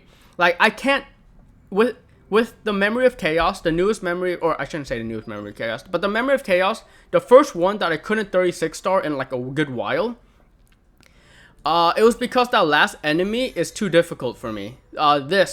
Adventurine. I'm able to clear the first half in 3 turns. I can clear this first half in 3 turns, but when it comes to this boss, it just has way too much health, and the mechanic of where you need to have all your characters need to use AoE or they just die. It's just super harsh. And yeah, I just feel like the game, not only do you just need a bunch of different characters, but the enemies, they can make enemies that force you to use certain characters. You already need an element of every type, and you already need an ice character that can AoE, that can single target, that can multi-target. On top of that, all that stuff that you need, you also need to worry about the enemy itself. This enemy is strong. This enemy you might need a shield. This enemy might need AoE. This enemy you might need this and that. And so it's just so much, and it's just, yeah, at the end of the day, I feel like the content's too difficult. And how I calculate the content being too difficult is that eventually I can't full clear content. Like, I've been full clearing Memory of Chaos and Pure Fiction until we got this one, until the White Knight Chronicles. When we got the White Knight Chronicles and I couldn't 36 star it, I just knew, like, okay, the game is getting to the point where the enemies are getting way too difficult, the content's getting way too difficult, and I can't 36 star clearing. And that's when I knew, like, okay, the game is just too difficult. It's just outpacing what I want to do, which, again, comfortably clear it with spending a little bit of money and looking up no guides. I can't do that anymore. The game is getting too difficult. And you know, there's an argument to be said that, oh, you don't need to always full clear these content. Like, there's some people that play the game that spend tons of money and they were never able to, you know, fully clear Memory of Chaos, fully clear Pure Fiction, and they're totally happy with the state of the game and the game itself, right? But like, for me, again, that's kind of one of my values when it comes to a gacha game, is to be able to fully clear it. If I'm spending money, if I'm spending a lot of money, I'm spending a lot of time, and, you know, I'm looking up guides, I'm going to the extent where I'm looking up guides, I'm expecting, you know, kind of expecting to fully clear content. But it's just that, you know, I just can't, because one, the game is just power creeping the enemies too much, and then I just roll for certain characters, but I need to roll for a lot more characters when it comes to this game. And yeah, I just hope that makes sense of why, like, I kind of think that the game is a little bit too difficult, right? I've been 36 starring Abyss ever since, like, after the first 36 star, I was able to 36 star it every time after the first time. In this game, it wasn't the case. I can't 36 star this Memory of Chaos, so that just absolutely ruins that experience for me. All right, I know that was a bit, I mean, I'm sure I can explain that topic a little bit better, but yeah, I just think that the content and the combat in this game is just too difficult in that sense. And again, it wasn't before, and so that's what I mean. It's growing. The pace of it getting more difficult is growing at a pace where it outgrew my kind of, I can't catch up to it. You know what I'm saying? If that makes sense, right? Like, if I was never able to clear hard content in this game, for example, Octopath Travelers, I was never able to complete the hardest content in the game. I'm fine with that. But I was able to at one point, and now I'm unable to, and that's the main thing. That's the main thing that makes me see, like, okay, it's too difficult, right? That's the main thing. Is that I was once able to, now I'm no longer able to, right? With Genshin Impact, once I was able to, I was always able to. And so, you know, that's how it is. And in Octopath Traveler, I was never able to clear the hardest content. And so I'm okay with not being able to clear hard content nowadays, because, again, I was never able to. Alright, so that comes to content. That's the main point I want to make. Let's move on. I know I just rambled on a bunch, but another point, the last few points of why I'm quitting Honkai Star Rail, and I think these are two major points. The last point is going to be about 1 year anniversary itself, but I kind of like that as, like, the concluding point. And so let's go ahead and talk about the other point, which I already kind of hinted at, which was the story. I mentioned earlier in this video that the problem with the story is I felt like it was a little bit directionless. And I still feel that way. I still feel that way, that it was directionless. But also, the story is turning into poo-poo. Alright? Now, the problem, I want to explain it first without spoilers, and then I have to explain it in spoilers. So maybe I'll explain it first in non-spoilers. Again, the game, I just feel like it's directionless, alright? That's the main problem. I just don't really care about the story. Like, literally, my last Honkai Star Rail video, I said, the title of it is something like, I just don't care anymore. And, I mean, that's the point that I was worried about when I first started Honkai Star Rail, was that the story was directionless. I gave it a year. I gave it a chance for it to make me care. But it just didn't deliver. Yes, you can argue that, oh, you only played the Archon quest. You never played all these companion missions, right? There's a lot of companion missions I have missing. You can also argue that I just never played a lot of the adventure missions. Like, I would say most of this game's adventure missions I haven't done. I've probably only done a few. But, yeah, you can say, like, the argument is, well, I haven't delved deep enough into the game to, like, really care about the story. But what I really care about is the main story. Why are we here? Like the whole opening sequence with the main Trailblazer, with Kafka, with Silverwolf. What was that all about? We never really got a conclusion, and I don't think I just don't care. I just don't care. Okay, so we're created, alright? And then what do? We just travel around in a train, saving worlds. Like, it's just, again, it's just so directionless, alright? But there's more to it, alright? Now, there's more to it. It's different, but there's more to the story that I don't like. But now we have to enter spoiler mode. Alright, we're gonna enter spoiler mode here. And how am I gonna show spoiler mode? Well, I'm gonna show spoiler mode by switching to a different character. Who do we switch to? Do we want to switch to Clara? You know what? We'll switch to Arlen, my boy. Arlen. Speaking of story, man, Arlen. Oh, I can't switch to him at this moment because I'm on a train. All right. Speaking of story, Arlen, my boy. I like Arlen because the dude he was about to die in the space station. Trying to save the everybody. So like, huge respect to this guy, right? Like, this guy's kind of goated. He's the goat. But we're in spoiler mode right now. So if Arlen's on my screen, we're in spoiler mode. Let me just say it. So I'm just gonna prep it right now. If you don't want to be spoiled about specifically, I'm gonna be spoiling Penacony. All right, I'm gonna be spoiling a little bit of Penacony. So I'm just gonna say that right now. All right, if you don't want to be spoiled about Penacony, then stop watching until I have Arlen off my screen. So just skip the video until Arlen's off my screen. But if you don't care about spoilers, or you have played the Penacony to basically its full extent, we're gonna get to it. All right, we're gonna get to it. All right, now let's begin of why this is something I really dislike, and this honestly is maybe the biggest reason. This is actually the biggest reason why I'm quitting Honkai Star Rail. All right, this is the biggest reason. Spoiler mode activated. Alright, it all starts with Firefly. Alright, now I understand if you watch some of my previous Honkai Star Rail videos, you know that I hate Firefly. I just don't like the character, alright? Now, just because I don't like Firefly doesn't mean I'm gonna quit the game because of Firefly, right? Me disliking Firefly actually has nothing to do with me wanting to quit Honkai Star Rail, alright? Don't get me wrong. I don't like Firefly, but that is not the reason why I'm quitting Star Rail. I mean, that's a stupid reason. If you hate a character and you're quitting a game over that one character, that's a dumb reason to quit Star Rail, alright? I don't like Firefly. But, okay, just keep it in the back of your mind that while I don't like Firefly, that's not the reason I'm quitting. But Firefly is the reason why I'm quitting. Okay, now, follow me along, alright? Firefly in the story was following us along, whatever. And then there's a certain point in where like she got disconnected with us. It was like the whole when Black Swan came and saved us. We got disconnected from Firefly for a little bit. And then we got reunited with Firefly for a brief moment. And then she was killed.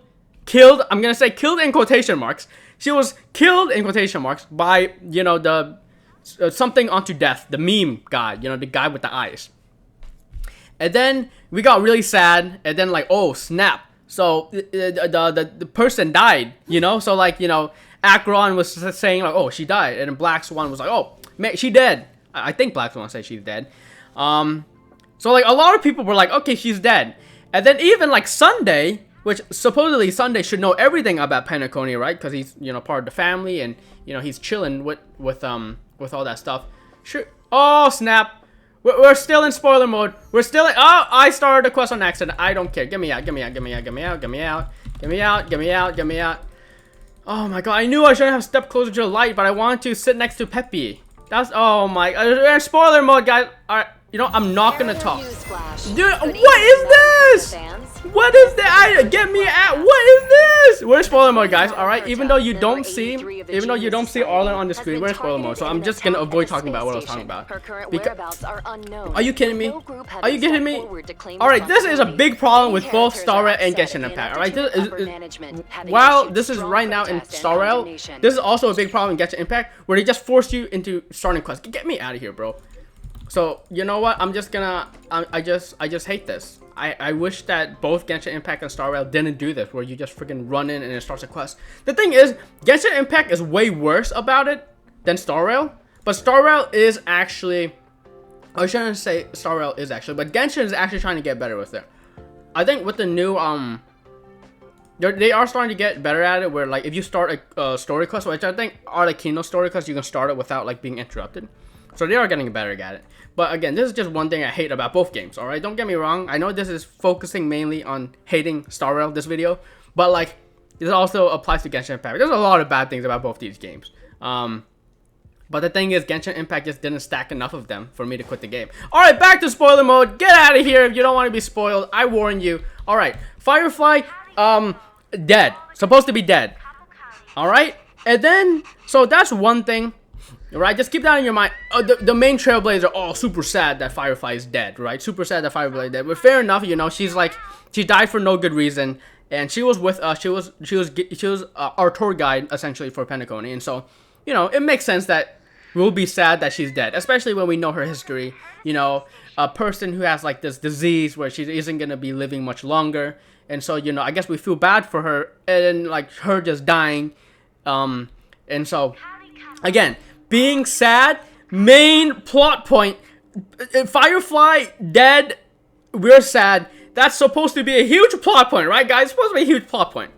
And then after that, you know, you play the story, and then you're supposed to get an idea that, okay, again, this is spoilers, but I haven't even played this part of the story, but we're supposed to get the idea that Firefly is Sam from the Stellar Hunters, right? And now, a tangent, I hate, another thing about me quitting Star Rail is, dude, I just hate the online community sometimes. When it comes to like the whole Firefly Sam thing, I mean, if you're looking through like the Reddit, or you're looking through like the official MiHoYo app, what's that called? MiHoYo, the official MiHoYo app. It's called HoYoLab. If you're anywhere on HoYoLab or anywhere on like YouTube or anything, everyone just loves spoiling, and everyone just hates fun and hates letting people enjoy stuff, and everyone just loves spoiling the idea that Firefly is Sam. Honestly, when I played, I had no idea. I didn't get any sense, and that was supposed to be this huge surprise. But, spoiler alert, but I almost swear it there. Everyone and their mom is just saying Firefly is, oh, yeah, I had a dream. You know what? In my dream, it all came to me. You know what? I think Sam is Firefly. Everyone just spoils it. I hate everybody who spoiled it. And like, you know, it's not even people who just blatantly spoil it, but some people low-key spoil it. Some people draw like fan art, like, oh, Firefly is in love with the Trailblazer, and they just draw. Yeah, I'm even blaming the artist. Some of the comic draws. I mean, you guys do fantastic work, but you guys, again, low-key spoilers. I hate those too. But anyways, my point is, Firefly and Sam is the same person. And the thing is about Sam is, I don't hate Sam at all. I actually don't hate Sam. I mean, I don't really like Sam, like the same way as I don't really like Black Swan, right? They're just a character, and you know, I have nothing against Sam. I think, you know, he hasn't done anything wrong. Or I say he, but it's supposed to be she, right? But let's just, because we're assuming that you know, Sam is kind of supposed to be he. I don't know. I kind of thought of it that way. But anyways, yeah, Sam, nothing against Sam. Even though I knew Sam was Firefly, I really had nothing against Sam. You know, he fought us, but he didn't kill us. He fought Adventurine. He fought Acheron, but he didn't kill Acheron. You know, Sam seemed like a reasonable dude.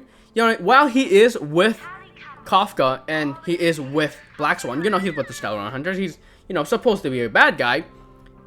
The Stellar Hunter has been treating the Trailblazer quite nicely, right? Kafka created basically a Trailblazer. Black Swan, Silver Wolf hasn't really interfered with the Trailblazer. You know, Blade didn't really do anything bad to the Trailblazer. And you know what, Sam? Same thing. So like, why would I dislike Sam when Sam hasn't done anything wrong? I may dislike Firefly, but I don't dislike Sam, even though I know they're the same person, right? So anyways, that was supposed to be like a huge, surprising like point of the story, even though everyone on the internet spoils it. That was supposed to be like the big surprise for version 2. What version are we on right now? It was supposed to be like the major point for version 2.2, even though it was majorly spoiled. But the thing that really I felt, okay, this was the thing that This was the thing, all right? So I set it up. I've set it up that Firefly is supposed to be dead, and I've set it up that Firefly is supposed to be Sam, who is alive, right? And so like, you know, it's kind of weird because like we're supposed to be sad that Firefly is dead, but Sam is alive. And so if you knew Firefly was Sam, then you would know that maybe Firefly isn't dead. All right, but again, let's just say you're going in and you don't know anything about spoilers. Like you're living under a rock and you know nothing about spoilers. Like I first off, I'm jealous of you. I envy you because you didn't get spoiled by literally every freaking person on Hoyo Lab and YouTube and Reddit. All right, let's say you weren't spoiled.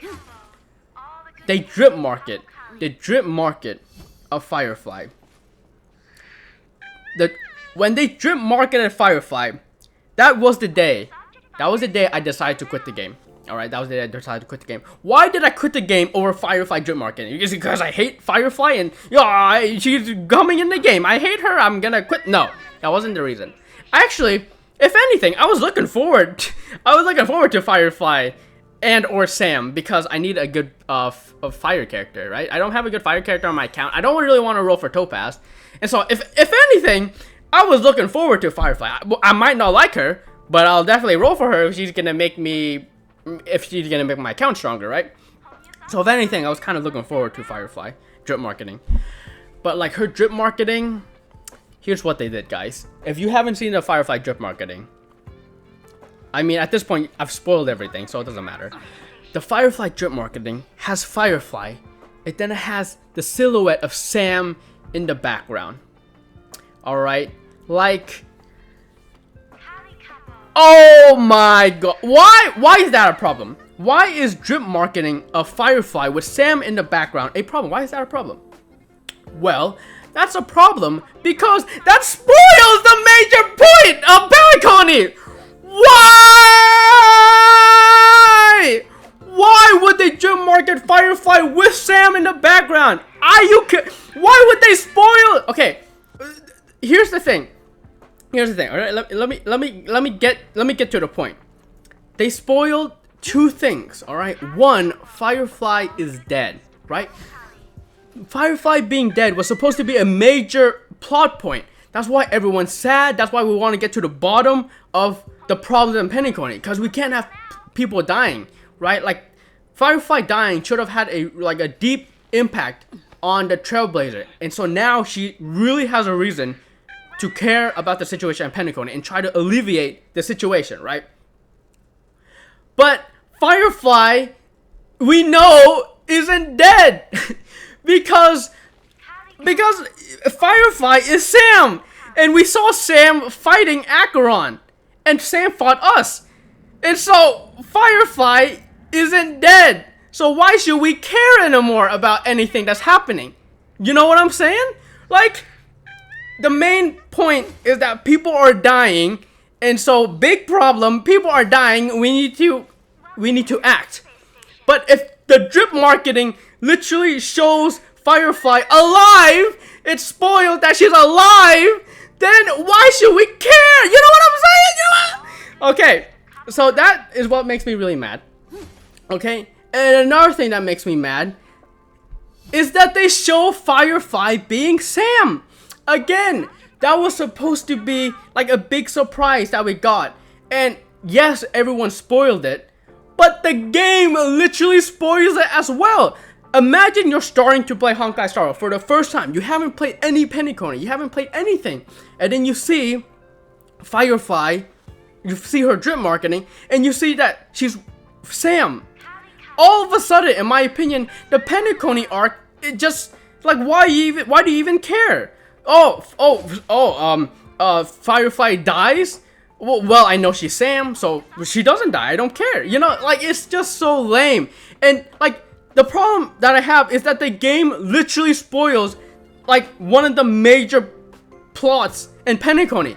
By showing Firefly being Sam, you just spoiled, like, the whole point! That's like if Genshin Impact drip marketed Farina, and they're like, they have the words not. Oh wait, no, is this spoiled? Okay, we're gonna get into Genshin Impact spoilers. I almost spoiled it. And you almost spoiled it. Alright, so this is Genshin Impact. If you don't want to be spoiled by Genshin Impact Fontaine Arc, close your ears right now, alright? But, alright, you've been warned.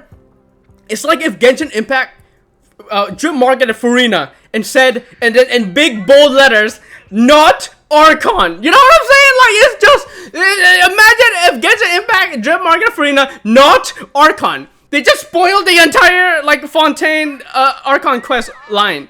That's what, in my opinion, it felt like when I saw Firefly with Sam in the drop marketing. It's just, I don't know. It's just, I just feel like the developers, when they did that, it just felt like a slap in the face to me. Like, they just are not taking the story seriously. They don't care if you've been spoiled, and they don't care if new players are spoiled. Of course, I've played the game, so I know, you know, I've seen the spoilers that Firefly is Sam. But if you're a new player to the game and you see that Firefly is Sam, I feel like that ruins so much of the game. I feel like that ruins so much of the game for you. And I just, when I saw that, I'm like, I already didn't like the story. And then seeing the game developers, like, just seeing the developer and seeing the drip marketing team just so blatantly spoil the story and make it so less impactful. Firefly dying was supposed to be very impactful, but seeing that she is a Sam who's alive, it just ruins, like, the impact of Firefly's death. And that, to me, is just, I just really dislike that decision of her drip marketing. And again, that was probably the main thing that made me quit the game.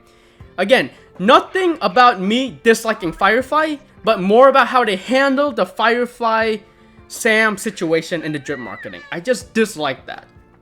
That's the main thing of why that's the main reason why. Okay, that's the main reason why I just didn't like that. I just didn't like that. All right, I'm gonna end spoiler mode. We're no longer in spoiler mode. Oh, we're no longer in spoiler mode. So let me switch this character out. Let me give a few seconds for the people to catch up, seeing that I'm the trailblazer now, so they know I'm not in spoiler mode. I mean, no one's gonna watch this video anyway, so I don't really care. You're right, I shouldn't really care that I'm going to spoiler and out of spoiler mode. Okay, we're in non-spoiler mode. I just explained a little bit the main reason why I quit Star Rail. Again, I recommend you, you know, if you care about spoilers, I recommend you play the game up until, you know, all of the... basically all of the Penacony arc before you watch that part. But again, that's just a major part of my video, so I had to explain it like that. But we're back to non-spoiler mode. Alright, final thing here. Final reason. So I had a few reasons, right? We had a few reasons so far. Now the final reason of why I'm quitting Star Rail is 1 year anniversary. Simply put. People complain a lot about Genshin Impact's 1 year anniversary. They don't really do anything special. They give you a few extra roles. They do lantern rites sometimes. And that's it. Like, it doesn't feel special. Genshin Impact Anniversary doesn't feel special when you compare it to other games. Other games, they give you a lot of free stuff. They give you a lot of special roles. They do a lot of events.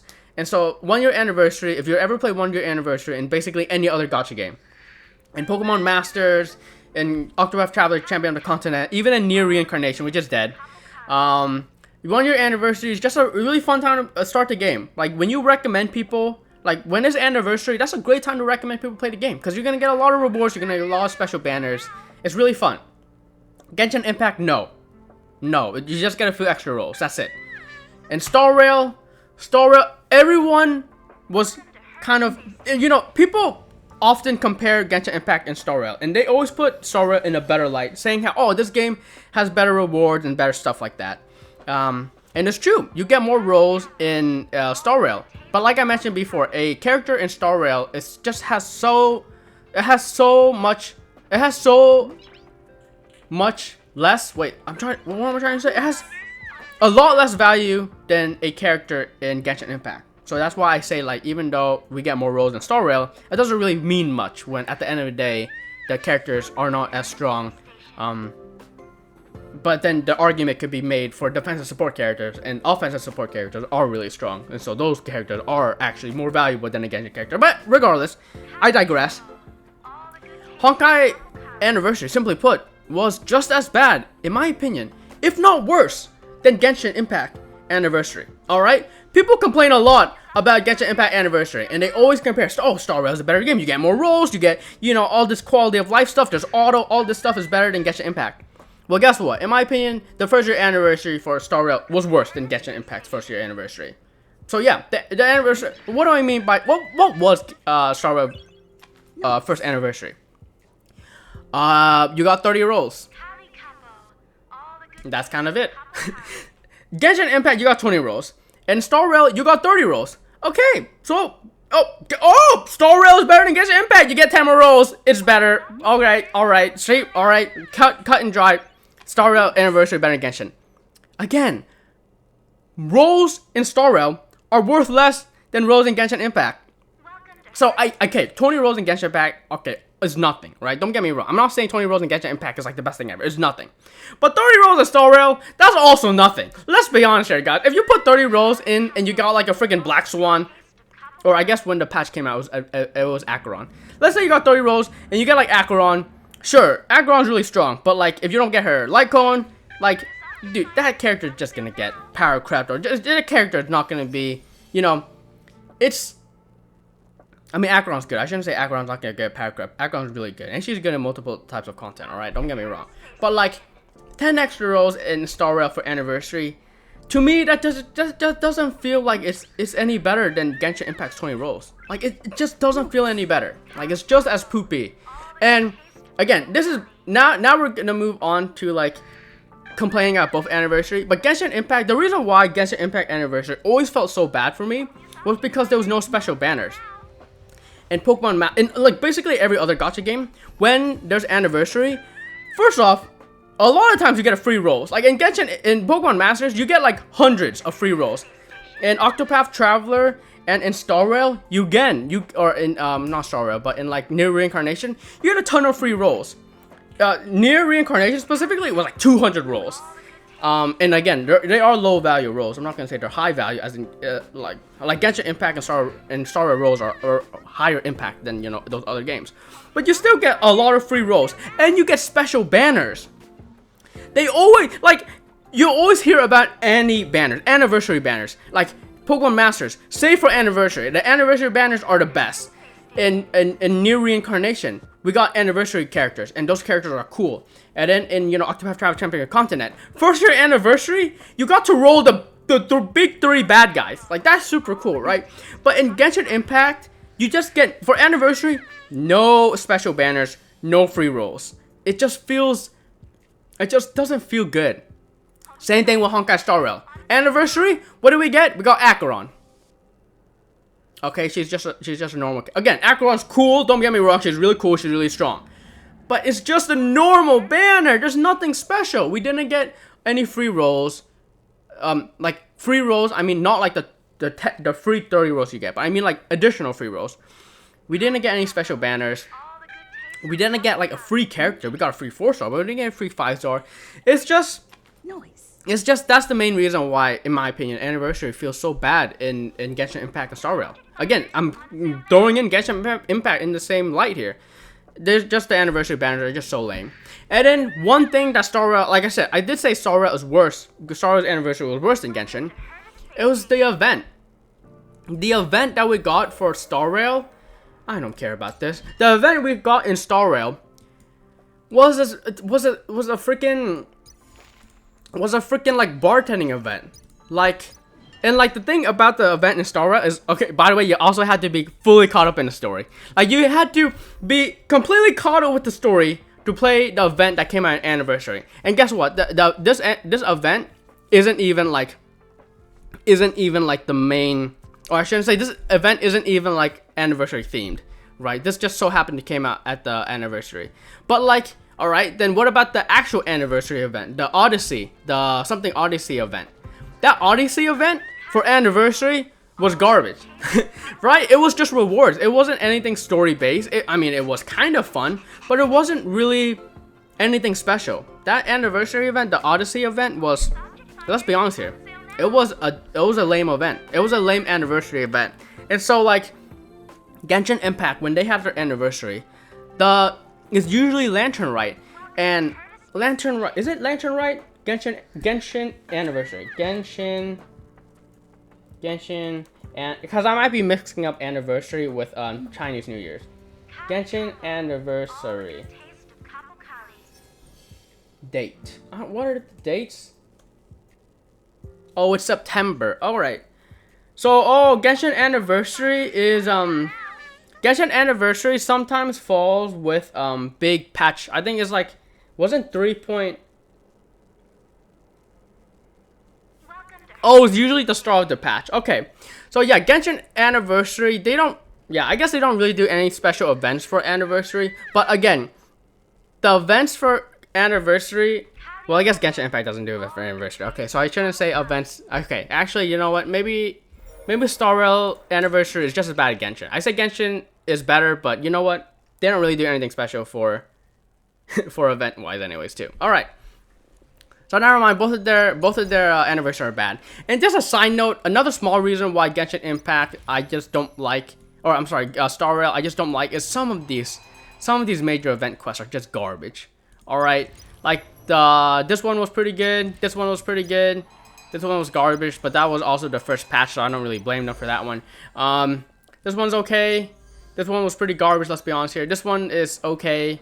Ethereum was pretty good, actually. You know what? Most of the events are pretty good. You know what? Never mind. Most of the events are pretty good. I was gonna say that the events in Star Rail are bad, but I will say that the ones in Star Rails, they never leave. So you can't play events in Genshin Impact. You can't replay the major event quest, but you can replay the major event quest in Star Rail. So I guess that is better. But also Tales of the Fantastic is also the worst quest I've ever played in any MiHoYo games. Like, this quest was actually the first quest where I just skipped all the dialogue. I generally read all the dialogue when it comes to Genshin Impact and Star Rail, but like this was the first time I just skipped. Cause I mean, I don't know why this event was so garbage, and like this event was literally self-aware of it being garbage. Like, I don't understand how you can like genuinely make a garbage event and make it self-aware garbage. Like, this is a disgrace. This is genuinely a disgrace of an event, and like the people who shipped this out should be ashamed of themselves. They should never do this ever again. This event was complete garbage. Complete garbage, alright? Let me just complain about that one event. But yeah, I just want to say that I guess the Genshin events feel more special because they are limited. They feel more special, and I like them. I end up liking them more. But maybe that's a bad thing because it means that there's a fear of missing out aspect to the Genshin events, which maybe I enjoy them more because they're limited.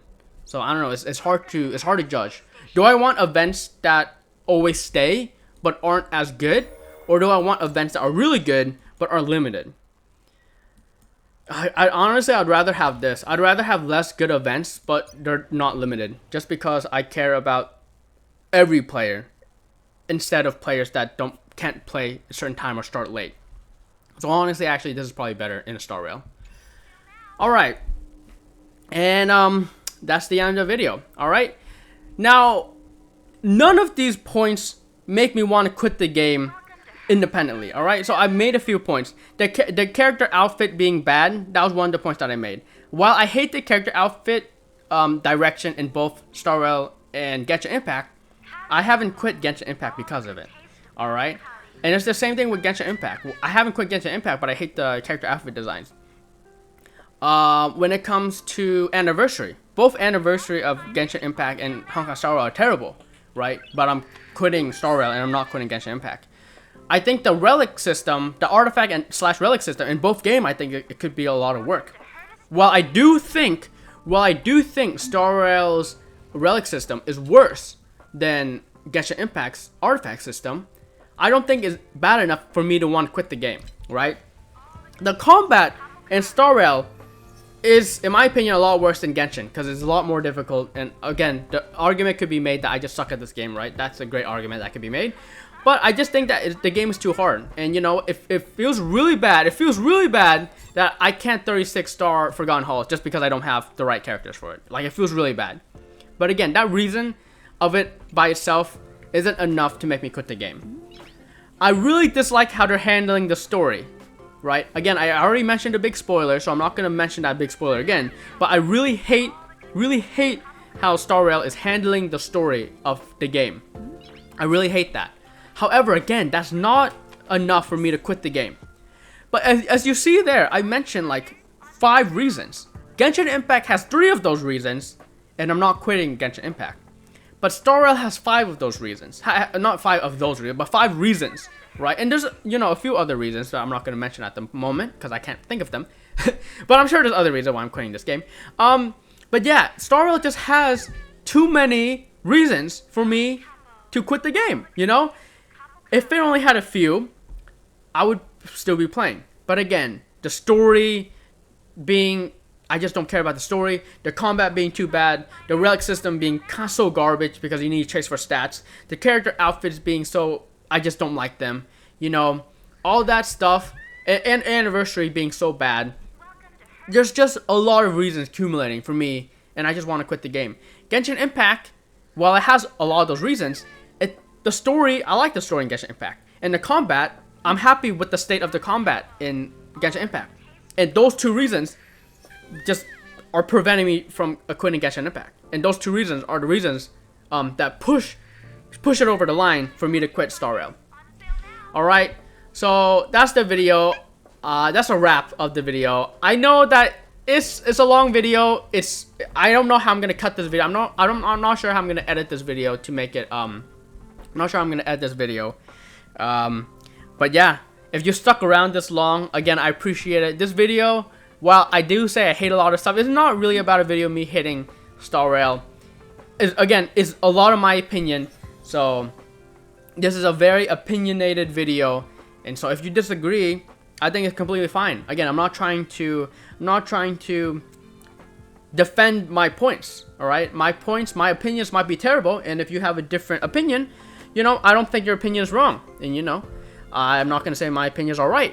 However, I just wanted to, like I mentioned at the beginning, I just wanted to explain my opinions. And I think this video, hopefully, I explained well enough. Anyways, that's it.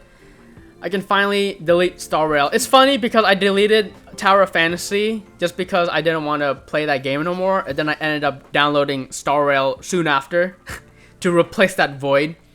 And now I'm deleting Star Rail with no intention of starting another game. But it just so happens that Wuthering Waves is coming out in literally 2 days. I didn't plan it this way, but hey, I guess I have storage and I have time to check out that game now.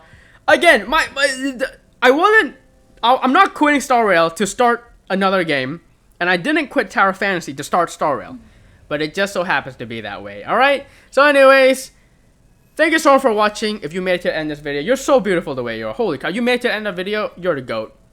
And yeah, that's a wrap. So until next time, I might make that video about hating a certain Black Swan guide. Don't know if that video would actually be made, but I have it all recorded, so I have a lot of it pre-made, so we might do that. But yeah, it's unfortunate I quit this game. I gotta say bye to the prettiest gacha character, but that's just how it is. Alright, see you guys next time.